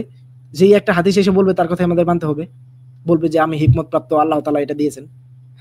কি একটা অবস্থা! আর মূলত হিকমা হলো, যেটা বোঝাতে চাচ্ছি যে মূলত হিকমা হলো সেই জ্ঞান যা দ্বারা আল্লাহর কথা বোঝা সম্ভব। আপনি যদি কোরআন পড়েন তাহলেও হিকমত পেতে পারেন যদি আল্লাহ চাই। আর হিকমা আমাদের জন্য কোরআনেই আছে। যেমন উদাহরণ যেটা দিয়ে আসলাম যে কোরআনের বিধান হলো মিজানে ন্যায্যতা বজায় রাখা, ওজন মানে ব্যবসায়ী ওজনে কম না দেওয়া। এই বিধানের মধ্যে হিকমা কি রয়েছে? যেমন এর অন্তর্নিহিত শিক্ষা হলো ব্যবসায় সততা, আত্মসংযম, দায়িত্ববোধ। তাহলে বোঝা গেল এটাই হিকমা, এটাই হিকমত। এখন যে মূল প্রশ্নটা রয়েছে তা হলো, নবীর হিকমা যদি হাদিসে থাকে তাহলে সেটা নিলে সমস্যা কোথায়? হ্যাঁ, নবীর হিকমা অনেক কিছুই হাদিসে রয়েছে, সিরাত গ্রন্থে আরো বেশি রয়েছে। হাদিসে গেলে নবী সাল্লাল্লাহু আলাইহি সাল্লামকে বরং আরো যেভাবে নবীর নামে বানিয়ে নবী সাল্লাল্লাহু আলাইহি সাল্লামকে দুশ্চরিত্রা বানানো হয়েছে, তাকে সন্ত্রাসী বানানো হয়েছে, এমন এগুলো কিন্তু সবই কোরআন বিরোধী। নাউজুবিল্লাহ। আল্লাহ ওই হাদিসে যে হযরত মুহাম্মদ সাল্লাল্লাহু আলাইহি ওয়াসাল্লাম যে এরকম ভাবে এই বানানো হয়েছে সেটা আসলে খুবই দুঃখজনক। আপনি যদি নিজেও পড়েন আপনার চোখে পানি এসে যাবে। হ্যাঁ, অবশ্যই নবীর চরিত্রের সাথে চলা উত্তম, সেটা উচিত যে নবীর চরিত্রের অনুযায়ী আমরা চলবো। কিন্তু আল্লাহ কি রাসূলের অনুকরণ করতে বলেছেন নাকি অনুসরণ করতে বলেছেন? অনুকরণ করতে কিন্তু বলেন নাই, অনুসরণ করতে বলেছেন। তাহলে অনুকরণ কেন করতেছেন? রাসূল দাড়ি রাখছে তাই দাড়ি রাখবো। অনুকরণ করতে যাও, দাড়ি তো রাখলেন। রাসূল সাল্লাল্লাহু আলাইহি ওয়াসাল্লাম তো উট নিয়ে হজে গেছে, উট নিয়ে তো আপনাকে হজে ঢুকতে দিবে না। আচ্ছা যাই হোক, করলে ভুল নেই, আসলে করলে ভুল নেই, কিন্তু সেটাকে বিধান বানিয়ে নিচ্ছেন আপনারা, এটা হলো সমস্যা। মানে রাসূলুল্লাহ সাল্লাল্লাহু আলাইহি ওয়াসাল্লামের হিকমত যা আমরা হাদিস থেকে পাচ্ছি, তার চরিত্রের বর্ণনা, সেটা যদি কোরআনের বহির্ভূত না হয়, কোরআনের সাথে সংঘর্ষ না করে, সেটা আমরা গ্রহণ করব। সেটা আবার কেউ যদি না চায় সেটা গ্রহণ নাও করতে পারে, সেটা তার বিষয়, কিন্তু সেটা একদমই হচ্ছে, কিন্তু সেটা আমরা গ্রহণ করব অবশ্যই। এবং গ্রহণ যদি করি সেটা আমরা বিধান হিসেবে কেন নিব? আমি আমার এই সিরিজের প্রথম পর্বে, অর্থাৎ এই যে কোরআনী বিধান, এই সিরিজের প্রথম পর্বে পরিষ্কার করেছি যে কোরআন ব্যতীত কোনো বিধান নেই। এমনকি হাদিস দ্বারাও সেখানে আমি প্রমাণ করে দিয়েছি, হাদিসেও রয়েছে যে কোরআনই একমাত্র বিধান। ভিডিওটি প্রথম কমেন্ট বক্সে আমি পরবর্তীতে দিয়ে দিব এবং ডিসক্রিপশনে পরবর্তীতে দিয়ে দিব, আপনারা পেয়ে যাবেন, এবং প্লে লিস্টও আমি তৈরি করে দিব। মূলত নবীর অনুকরণে কোনো সমস্যা নেই, কিন্তু সেগুলো বিধান হিসেবে নেওয়া যাবে না। আমরা দৈনন্দিন জীবনে অনেক কিছুই করে থাকি যা যে কাজকর্মগুলোতে কোরআন চুপ থাকে। যেমন টুথব্রাশ করা, মেসওয়াক করা, এবং কি অন্যান্য কিছু আমাদের নাপাক পরিষ্কার করা, আমাদের খাওয়ার বেলায় যে কোনো বিষয়ে, অনেক কিছু বিষয়, হাঁটাচলার বিষয়ে অনেক কিছু বিষয়ে কোরআন চুপ।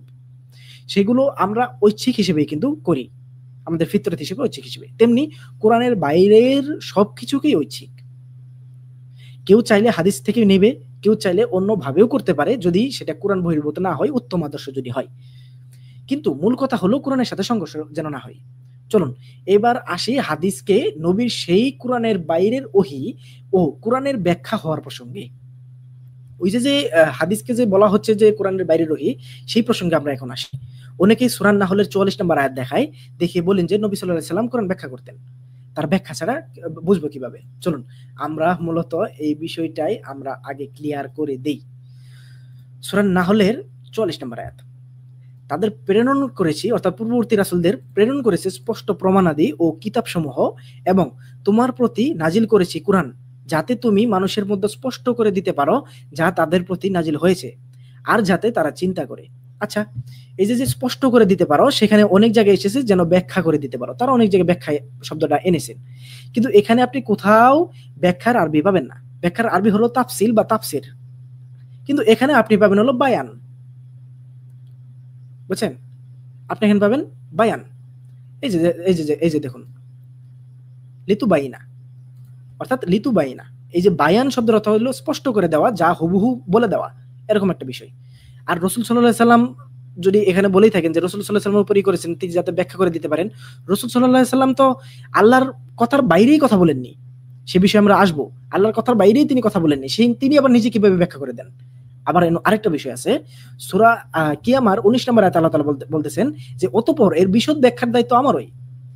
আল্লাহ তাআলা এর আগে বলে এসেছেন যে আমি কোরআন পাঠ করতেছি, তোমাকে পাঠ করে শোনাচ্ছি, এবং এর বিশদ ব্যাখ্যার দায়িত্ব আমারই। তাহলে যদি নবী সাল্লাল্লাহু আলাইহি সাল্লাম ব্যাখ্যা করে, তাহলে আল্লাহ যে বলতেছেন যে আল্লাহ তাআলার এই দায়িত্ব কোরআনকে ব্যাখ্যা করা, তাহলে দুইটা পরস্পর বিরোধী আয়াত হয়ে গেল না? মূলত আল্লাহ তাআলা ব্যাখ্যা করে দিয়েছেন, সেই ব্যাখ্যাটাই কোরআনে আল্লাহ তাআলা দিয়ে দিয়েছেন, কোরআনকেই কোরআন দ্বারা ব্যাখ্যা করে দিয়েছেন আল্লাহ, সেটাই নবী সাল্লাল্লাহু আলাইহি সাল্লাম তাদেরকে বলেছেন, স্পষ্ট করে বলে দিয়েছেন। আর আরেকটা বিষয় হলো যে এখান থেকে আমি যদি ধরেও নেই যে এই সূরা নাহলে 44 নম্বর আয়াতে আল্লাহ তাআলা বলতেছেন যে তিনি ব্যাখ্যা করে দিয়েছেন, তিনি যেটা ব্যাখ্যা করতে পারেন, তাহলে নবী সাল্লাল্লাহু আলাইহি সাল্লাম যদি ব্যাখ্যাই করে দেন, তাহলে আর যাতে তারা চিন্তা করে, নবী সাল্লাল্লাহু আলাইহি সাল্লাম যদি ব্যাখ্যা করে দেন, তাহলে আমাদের চিন্তার কি থাকলো? আমরা চিন্তার কি রয়েছে সেখানে? নবী সাল্লাল্লাহু আলাইহি সাল্লাম তো ব্যাখ্যাই করে দিয়েছেন, তাহলে আমরা চিন্তা কি করব? আমরা তো চিন্তা করতে পারবো না। আল্লাহ তাআলা ব্যাখ্যা করে দিয়েছেন, সেই ব্যাখ্যা অনুযায়ী আল্লাহ তাআলা চিন্তা করতে বলছেন, তাই না? সূরা নিসার 82 নম্বর আয়াতে যে তোমরা চিন্তা ভাবনা করো, তারা কি চিন্তা ভাবনা করে না? এই যদি আল্লাহ তাআলার থেকে অন্য কারো পক্ষ থেকে হতো, তাহলে তো অনেক অসঙ্গতি দেখতে পেত। যাই হোক, আমরা আরো আগাই, চলুন। সূরা কিয়ামার 19 নম্বর আয়াত দেখলাম। তাহলে নবী কি ব্যাখ্যা করেছেন? না, নবী নিজের হিকমা দিয়ে কোরআন বুঝে তা উপলব্ধি করে মানুষকে বলেছেন। কিন্তু রাসূলের দায়িত্বের বেলায় তিনি শুধুই কোরআনের আয়াত বলেছেন। কোরআন বুঝতে কোনো কিছুর সাহায্য নিলে তো সমস্যা নেই। আমি যেটা মনে করি, কোরআন বুঝতে কোনো সাহায্য নিলে তো অসুবিধা নেই। আল্লাহ নিজেই বলেছেন যে তোমরা সন্দিহান হলে জ্ঞানীদের কাছে জিগাও। সূরা আম্বিয়ার 7 নম্বর আয়াতে এটা পাবেন। চলুন সূরা আম্বিয়ার 7 নম্বর আয়াতটা দেখি। আর তোমার পূর্বে আমি পুরুষই পাঠিয়েছিলাম, যাদের প্রতি আমি ওহী পাঠাতাম। সুতরাং তোমরা জ্ঞানীদের জিজ্ঞাসা করো যদি তোমরা না জানো। অর্থাৎ না জানলে আমরা জ্ঞানীদের জিজ্ঞাসা করতে পারবো, তাই না? না জানলে আমরা জ্ঞানীদের জিজ্ঞাসা করতে পারবো।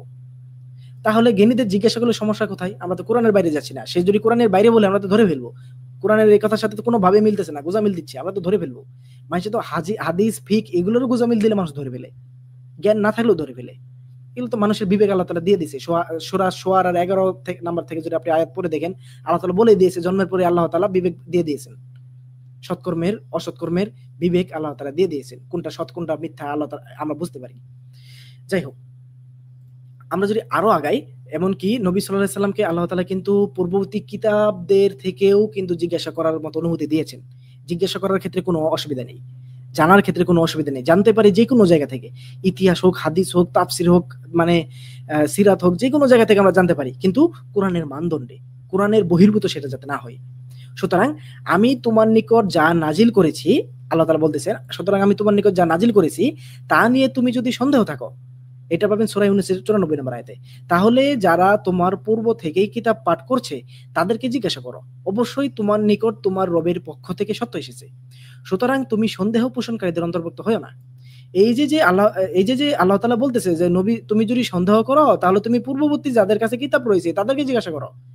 নবী সাল্লাল্লাহু আলাইহি সাল্লাম কি তাদের হাদিস মানতেন? না, তাদের কাছ থেকে জিজ্ঞাসা করার জন্য দিতেন। তাদেরকে তাকলিদ করতেন? তারা যা বলছে তাই হাদিস হিসেবে, তাই পূর্ববর্তী কিতাব, তাই আল্লাহর কথা হিসেবে মানতেন না, শুধু জিজ্ঞাসা করার জন্য গেছেন। তেমনি আমরাও জানার জন্য হাদিসে যেতেই পারি, এটা কোনো অসুবিধার কোনো বিষয় নয়।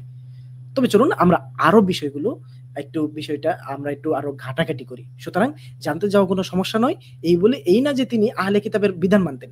এই যে এখানে বলতেছেন তিনি আহলে কিতাব জানতেন, আহলে কিতাবের যে বিধান মানতেন, এই কিন্তু বোঝাচ্ছে না। অর্থাৎ সর্বশেষ কনক্লুশনের আগে চলুন আগে হাদিসের পোস্টমর্টম করে আসি। আমরা ছোট করে একটি হাদিসের পোস্টমর্টম করে আসি। ওই যে আল্লাহ তাআলা সূরা শুরার 11 নম্বর আয়াতে যে আল্লাহ তাআলা বলেছেন যে কোন মানুষের এই মর্যাদা নাই যে আল্লাহ তার সাথে সরাসরি কথা বলবেন, ওহির মাধ্যম, পর্দার আড়াল এবং কোন দূত পাঠানো ছাড়া, তাই না? বিষয়টা তো তাই। তাহলে হযরত মুহাম্মদ সাল্লাল্লাহু আলাইহি ওয়াসাল্লামের সাথে যে ওহির মাধ্যমে কথা বলতেন, এটাই স্বাভাবিক নয় কি? অবশ্যই ওহির মাধ্যমে কথা বলতেন।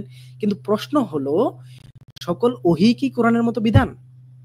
না, ওহি মানেই শরীয়ত বা অনুসরণীয় আইন, এটা কোনোভাবেই না। কে নির্ধারণ করবে যে কোনটি ওহি মানতে হবে আর কোনটা ওহি নয়? এটা কে নির্ধারণ করবে? আল্লাহ কি নির্ধারণ করে কোরআনে বলে দিয়েছেন যে এই ওহি তোমরা মানবে, এই ওহি মানবে না? আল্লাহ তো বলেছেন কোরআন মানো। আল্লাহ নিজেই বলেন দিনের জন্য কেবল কোরআনই প্রেরিত ওহী।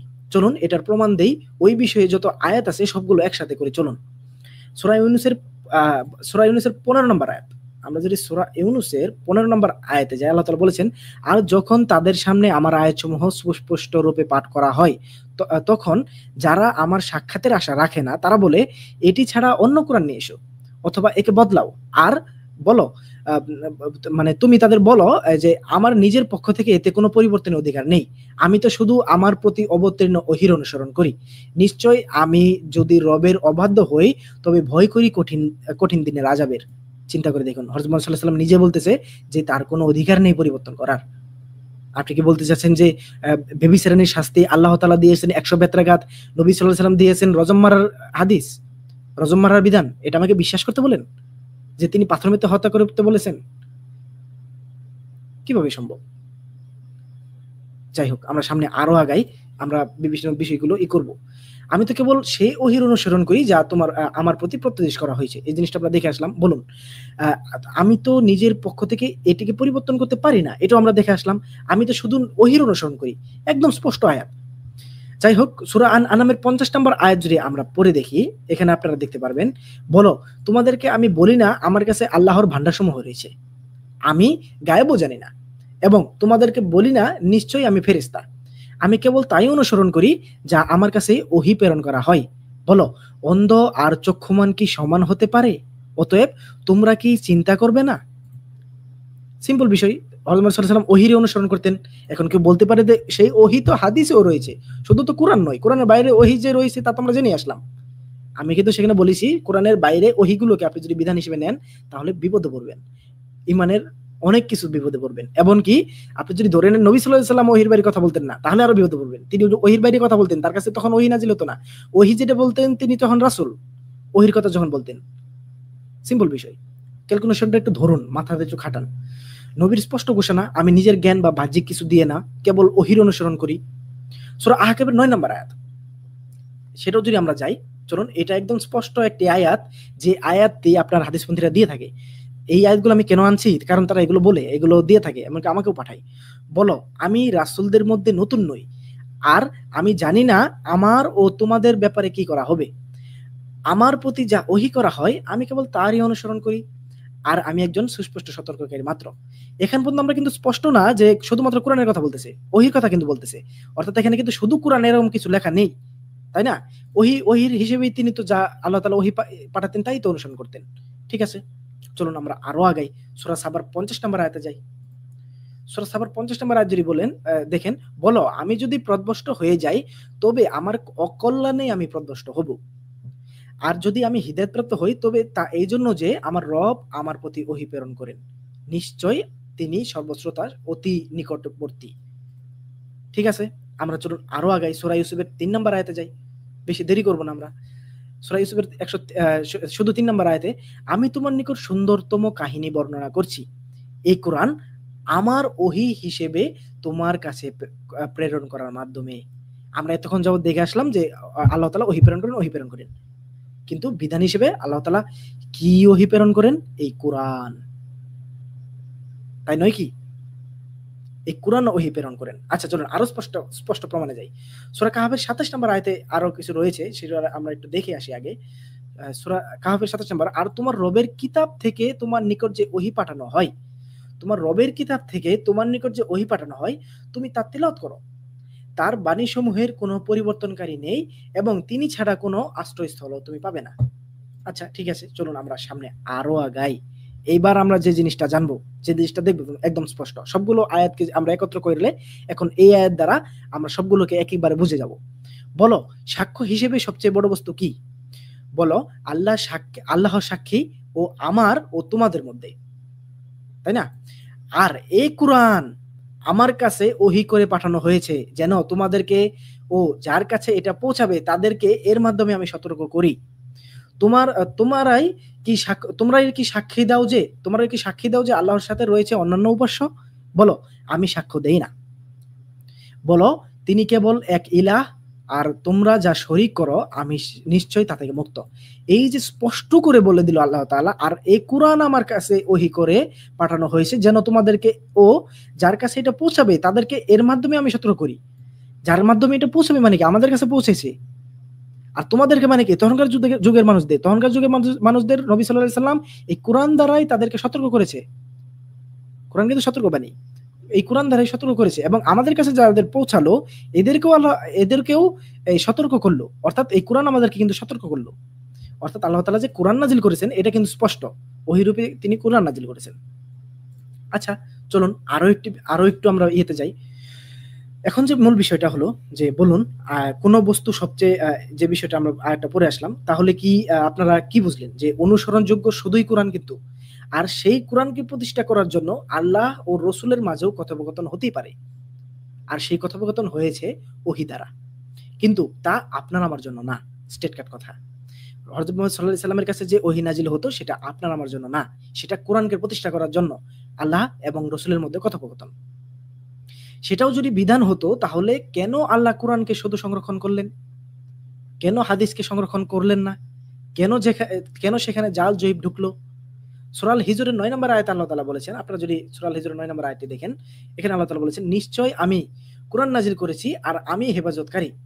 যদিও আপনি এখানে কোরআন শব্দটি পাবেন না, এখানে আল্লাহ তাআলা বলেছেন আমি জিকির অবতীর্ণ করেছি এবং আমি উহার সংরক্ষক, অর্থাৎ আল্লাহ তাআলা এই জিকিরের সংরক্ষক। এখানে ব্রাদার রাহুল সহ অন্যান্য যারা ইয়ারা রয়েছে তারা দাবি করেছেন বা দাবি করে থাকেন যে এখানে তো জিকির সংরক্ষণের কথা বলা হচ্ছে, তাহলে এখানে তো কোরআন সংরক্ষণের কথা নাই। তারা কিভাবে দাবি করে যে আল্লাহ তাআলা কোরআন সংরক্ষণ করবেন? তার মানে তারা দাবি করতে চায় যে হাদিসও আল্লাহ তাআলা সংরক্ষণ করেছেন। আবার অনেকে এটা দাবি করে না, যেমন আব্দুল বিন রাজ্জাক, তিনিও সেটা দাবি করে না। তিনি বলেন যে না, হাদিস হয়নি, সংরক্ষিত হয়নি। একটা ওহী একদম ডাইরেক্ট ওহী, আর একটা ওহী গায়রে মাতলুব যেটা হাদিস। আচ্ছা যাই হোক, আসলে মূলত হায় আল্লাহ যে আসলে কত অভিযোগ এই কোরআনের উপর। চলুন আমরা আসলে দেখে নিই যে এই জিকির কি। অনেকেই আমাকে প্রশ্ন করেছেন যে জিকির আল্লাহ তাআলা সংরক্ষণ করেছেন, কোরআন সংরক্ষণ করেননি, এই বিষয়টা কেমনে কি? এই বিষয়টা তো অনেক কিছু আমাদের একদম মাথাকে টনক নড়িয়ে দিচ্ছে। আল্লাহ কোরআনে আসলে অনেক জায়গায় বলেছেন যে এই কোরআনই হলো একটি জিকির। এই জিকির সমূহ সূরা সাদের 1 নম্বর আয়াতে গেলে আমরা প্রথমে দেখতে পারবো,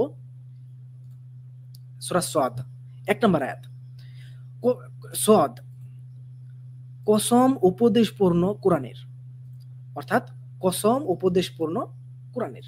উপদেশপূর্ণ মানে জিকির, এই যে কোরআন জিকির, তার মানে সাদ কসম উপদেশপূর্ণ কোরআনের, অর্থাৎ এই কোরআন হলো জিকির, উপদেশপূর্ণ, জিকিরপূর্ণ। ঠিক আছে, একটা প্রমাণ। আরো চলুন আরো আমরা যাই সূরা আম্বিয়ার 50 নম্বর আয়াত, এখানে আরো স্পষ্ট করে বলে দেওয়া হয়েছে, আর এটা বরকতময় উপদেশ যা আমি নাজিল করেছি, তবুও কি তোমরা তা অস্বীকার করবে? অর্থাৎ এই যে কোরআন আল্লাহ তাআলা নাজিল করেছেন এটা বরকতময় উপদেশ, এই উপদেশ কিন্তু জিকির, এই উপদেশ কিন্তু জিকির, তাই না? মূলত যে বিষয়টা আমি যেটা বোঝাতে চাইলাম সেটা হলো যে আপনারা আরো পাবেন যে সূরা যুখরুফের 44 নম্বর আয়াতে পাবেন যে এটা তোমার ও তোমার কওমের জন্য এক জিকির। আমরা চলুন সেই আয়াতগুলো দেখে আসি। এখানে আল্লাহ তাআলা বলতেছেন সূরা যুখরুফের 44 নম্বর আয়াতে, নিশ্চয়ই এই কোরআন তোমার জন্য এবং তোমার কওমের জন্য উপদেশ। নিশ্চয়ই এই কোরআন আমাদের এবং মানে নবী সাল্লাল্লাহু আলাইহি সাল্লাম এবং আমাদের জন্য উপদেশ, অর্থাৎ জিকির। আর অচিরেই তোমাদেরকে জিজ্ঞাসা করা হবে, অর্থাৎ আমরা যে জিনিসটা বুঝলাম, তারা যে দাবি করে থাকে যে আল্লাহ তাআলা জিকিরকে সংরক্ষণ করেছেন, কোরআনকে নয়, জিকির কোরআন নয় বলে তারা দাবি করে থাকে। জিকির অর্থ তারা কোরআন হাদিস দুটোকেই ধরে। আচ্ছা তাহলে আল্লাহ তাআলা যে বলতেছেন যে জিকির, কোরআন হলো জিকির, আমি তো এখানে তো আমরা আয়াতগুলো দেখলাম যে কোরআনই হলো জিকির, তাই না? আল্লাহ তাআলা কোরআনকে জিকির বলেছেন, আল্লাহ তাআলা কিন্তু বারবার বলেছেন যে সতর্কবাণী, এটা স্মরণ করার জন্য বারবার বলেছেন। সূরা কামারের 17 নম্বর আয়াত, সূরা কামারের 22 নম্বর আয়াত, সূরা 32 এর 40 নম্বর আয়াত, 4 জায়গাতে আল্লাহ তাআলা এক ধরনের কথা বলেছেন। চলুন দেখি। আর আমি তো কোরআনকে সহজ করে দিয়েছি উপদেশ গ্রহণের জন্য, উপদেশ মানে হলো জিকির, উপদেশ গ্রহণের জন্য বা স্মরণ করার জন্য, উপদেশ গ্রহণের জন্য আল্লাহ কোরআনকে সহজ করে দিয়েছেন। অতএব কোন উপদেশ গ্রহণকারী আছে কি? আল্লাহ তাআলা আরো বলেছে এই একই আয়াতের 22 নম্বর আয়াতেও, মানে একই সূরার 22 নম্বর আয়াতেও, আর আমি তো কোরআনকে সহজ করে দিয়েছি উপদেশ গ্রহণের জন্য। অতএব কোন উপদেশ গ্রহণকারী আছে কি? আল্লাহ তাআলা একই কথা আবার বলেছেন সূরা কামারের 32 নম্বর আয়াতে, আর আমি তো কোরআনকে সহজ করে দিয়েছি উপদেশ গ্রহণের জন্য, অতএব কোনো উপদেশ গ্রহণকারী আছে কি? আরো আল্লাহ তাআলা বলেছেন এই একই সূরা 40 নম্বর আয়াতে, আর আমি তো কোরআনকে সহজ করে দিয়েছি উপদেশ গ্রহণের জন্য, অতএব কোনো উপদেশ গ্রহণকারী আছে কি? চিন্তা করে দেখুন, এই কোরআনই হলো উপদেশ, কোরআনই হলো জিকির। জিকিরের অর্থ অনেক কিছু দাঁড়ায়, জিকিরের অর্থ স্মরণ করা, আর কোরআন উপদেশও বোঝায়। তাহলে এখনো বলবেন যে আল্লাহ জিকির সংরক্ষণ বলতে কোরআনকে সংরক্ষণ করেননি, এ কথা এখনো বলবেন? আচ্ছা, যদি তর্কের খাতিরে মেনেই নেই যে আল্লাহ কোরআনকে সংরক্ষণ করেননি, জিকির সংরক্ষণ করেছেন, যার মাধ্যমে হাদিসও মানে যার মধ্যে হাদিসও পড়ে, তো হাদিসের জাল জয়ীব কেন? কিভাবে লক্ষ লক্ষ হাদিস জাল হলো? আর কেন তা কোরআনের মতো সংরক্ষিত নয়? দুনিয়ার মধ্যে এমন কোন জিকির দেখান যে কোরআন ছাড়া আর কি, দুনিয়ার মধ্যে এমন কোন জিকির দেখান কোরআনকে ছাড়া যা কিনা আল্লাহ সংরক্ষণ করেছেন? এমন কোন কিতাব, এমন কোন জিকির কি রয়েছে? নেই। আর যদি কোনো কিছু খুঁজে না পান, তাহলে কি আল্লাহ মিথ্যা বলেছে যে আল্লাহ জিকির সংরক্ষণ করতেছেন? নাউজুবিল্লাহ। আল্লাহ তো জিকির সংরক্ষণ করতেছেন, এই সেই সংরক্ষিত বাণী তো আপনি দুনিয়ার কোথাও পাবেন না, একমাত্র কোরআন ছাড়া, একমাত্র কোরআন ছাড়া আর দুনিয়ার কোথাও নেই। যাই হোক, আজকের এই ভিডিওতে সকল কিছুই প্রমাণ হয়ে গেল। যে আরো যদি পয়েন্ট থাকে আপনাদের মাঝে, কমেন্ট বক্সে অবশ্যই আপনারা সেই কমেন্টগুলো করবেন, সেই পয়েন্টগুলো বলে দিবেন, আমি সেগুলোকে খণ্ডন করার চেষ্টা করবো। আর আমার ভুল হলে আমি ভুলগুলো অবশ্যই আমি আমার সংশোধন করে নিব। এখন শেষ কয়েকটা প্রশ্ন ছুড়ে দিয়ে আমি বিদায় নেব। যদিও এখানে প্রমাণ হলো যে কোরআন একমাত্র বিধান, আল্লাহ নিজেই বলেন দিনের জন্য কেবল কোরআনে প্রেরিত ওহী। আল্লাহ যদি কোরআনে বলেন যে এই কিতাবই সবকিছু আছে, তবে আপনি কোন ওহীর কথা বলছেন যা কোরআনের বাইরে? একটা প্রশ্ন। আরেকটা বিষয় হলো যে যদি কোরআনের বাইরে আরেকটা ওহী দিনের অংশ হতো, তাহলে আল্লাহ কেন তা কোরআনের মতো সংরক্ষণ করতেছেন না বা করলেন না? বা নবী সাল্লাল্লাহু আলাইহি ওয়াসাল্লাম কেনই বা হাদিসকে আমাদের জন্য সংরক্ষণ করে দিয়ে গেলেন না? তিনি কোরআনকে দিয়ে যেতে পারলেন, কিন্তু হাদিসকে দিয়ে যেতে পারলেন না। অনেকে একটা খোড়া যুক্তি দেয় যে হযরত মুহাম্মদ সাল্লাল্লাহু আলাইহি ওয়াসাল্লাম হাদিস তখন লিখতো না, কারণ বা লিখতে নাও করেছিল যেন কোরআনের সাথে মিশ্রিত না হয়ে যায়। ভাই, তিনি নবী, তিনি রসুল, তার বিচক্ষণতা সম্বন্ধে আপনাদের ধারণাই নেই। তিনি হাদিস কোরআন দুটোকে আলাদা করতে সক্ষম, তিনি লিখতে পারতেন, তিনি দিতে পারতেন। যাই হোক, সে নিজের খেয়াল থেকে কিছু বলে না বলে আমরা জানলাম সূরা নাজমের 3 থেকে 4 নম্বর আয়াতে ওরা বলে দেখো রাসূল সব কথাই ওহী। তাহলে এই আয়াতের প্রসঙ্গ 1 থেকে 3 পুরোটাই কিন্তু কোরআনের বক্তব্য। রাসূল কোরআন ছাড়া কিছু বলেননি, বা রাসূল অবস্থায় তিনি ওহী ছাড়া কোনো কিছু বলেননি, এমন কিন্তু আমরা প্রমাণ পেয়ে গেলাম একটু আগে এই এখন বড় যে আলাপ করলাম। তো বিষয়টা হলো যে আপনারা বলছেন যে কোরআনের বাইরে কিছু ওহী এসেছে যেটা আমাদের মানতেই হবে। তাহলে প্রশ্ন, সেটা কোথায়, কে লিখেছে, কোন আয়াতে বলা হয়েছে সেটা মানো? সেই কথাগুলো আল্লাহ সংরক্ষণ করেছেন কিনা? উত্তর হলো নাই। তাদের মুখের দাবি তারা কোরআনের বাইরে মানে আল্লাহর কথা, কিন্তু আসলে তারা মানুষের মুখে বানানো কথা মানে হাদিস। এইটাই তাদের ভণ্ডামি ও দিন বিকৃতি। সূরা নাহলের 89 নম্বর আয়াতে আল্লাহ তাআলা স্পষ্ট করে বলে দিয়েছেন। আমি যদি আপনাদের সেখানে নিয়ে যাই, সূরা নাহলের 89 নম্বর আয়াতে আল্লাহ স্পষ্ট করে বলে দিয়েছেন, আর স্মরণ করো যেদিন আমি প্রত্যেক উম্মতের কাছে তাদের থেকে তাদের বিরুদ্ধে একজন সাক্ষী উত্থিত করব। হাসরের ময়দানে আমাদের মধ্যে থেকে একজনকে সাক্ষী উদ্ধৃত করব এবং তোমাকে তাদের উপর সাক্ষী রূপে হাজির করব। আমাদের উপর হযরত মুহাম্মদ সাল্লাল্লাহু আলাইহি ওয়াসাল্লাম সাক্ষী রূপে হাজির করবেন। কেন হাজির করবেন সেটা সূরা ফুরকানের 30 নম্বর আয়াতে পাবেন। সূরা ফুরকানের 30 নম্বর আয়াতে আল্লাহ তাআলা বলতেছেন, হাসরের ময়দানে হযরত মুহাম্মদ সাল্লাল্লাহু আলাইহি ওয়াসাল্লাম নিজে দাঁড়িয়ে বলবেন যে হে আল্লাহ, আমার কওম তো এই কোরআনকে পরিত্যাগ করেছে। কত ভয়ঙ্কর কথাবার্তা। আর আমি তোমার উপর কিতাব নাজিল করেছি প্রতিটি বিষয়ের সুস্পষ্ট বর্ণনা, হিদায়াত, রহমত ও মুসলিমদের জন্য সুসংবাদ স্বরূপ। আল্লাহ তাআলা কিতাব নাজিল করেছেন প্রতিটি বিষয়ের স্পষ্ট বর্ণনা, আর আপনি বলছেন স্পষ্ট বর্ণনা কোরআনে নেই। আমি না বুঝতে পারি, আমি স্পষ্ট বর্ণনা বুঝতে নাই পারি, আমি আমার অজ্ঞতা থাকতে পারে, তাই বলতে কোরআনকে আমি প্রশ্নবিদ্ধ করতে পারি না। তাদেরকে বলতে চাই যে আপনাদের ওহী কোথা থেকে এসেছে, এটা যেটা কোরআনে নাই সেটা মানলে আপনি আল্লাহর কথা বাদ দিয়ে মানুষের মুখে লেখা গল্প মানছেন না। আচ্ছা, এখন আরেকটি প্রশ্ন হলো, আপনি রাসূলের অনুসারী নাকি নিজের বানানো ওহীর অনুসারী? রাসূল যদি কেবল কোরআনের ওহী অনুসরণ করে থাকেন, তিনি কোন আয়াতের বাইরে যাচ্ছেন? মানে আপনি কোন আয়াতের বাইরে যাচ্ছেন? আপনি কি নিজেকে রাসূলের চেয়ে বড় মনে করেন?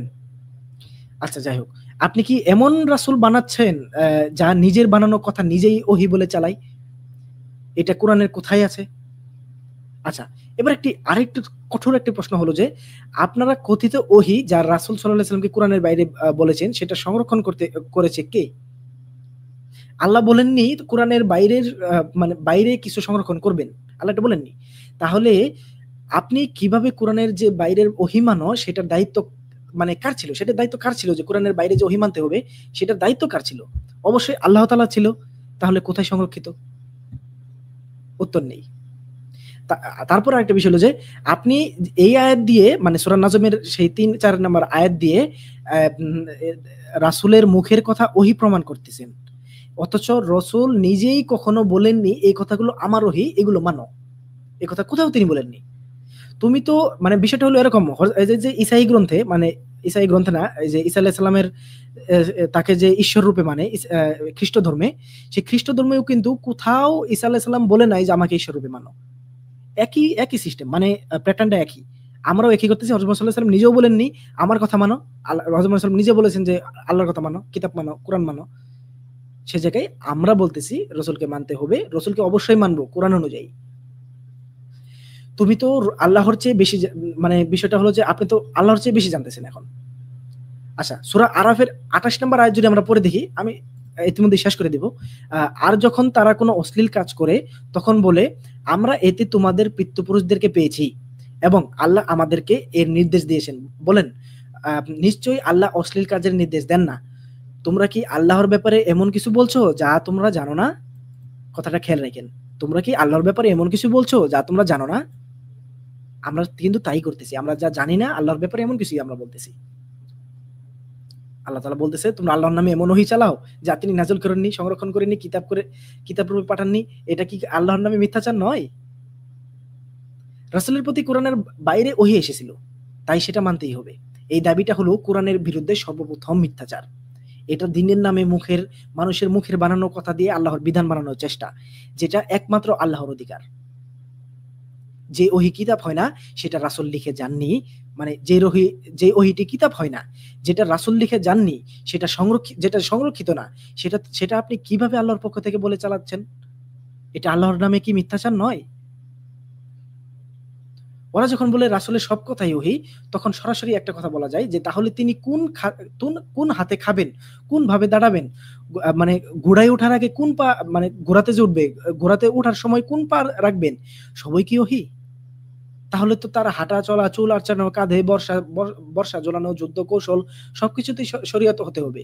কিন্তু যুদ্ধ কৌশল আপনি কোনো হাদিস গ্রন্থও পাবেন না। সেই ওহী কোথায় গেল? যুদ্ধের নিয়ম তো কোরআনে নেই, যুদ্ধের নিয়ম হাদিসেও নেই। যুদ্ধ করতে বলা হয়েছে, টুকটাক কিছু নিয়ম দেওয়া হয়েছে, কিন্তু যুদ্ধ করার যে স্ট্রাকচার, সেই স্ট্রাকচার কিন্তু কোথাও নেই। তাহলে কি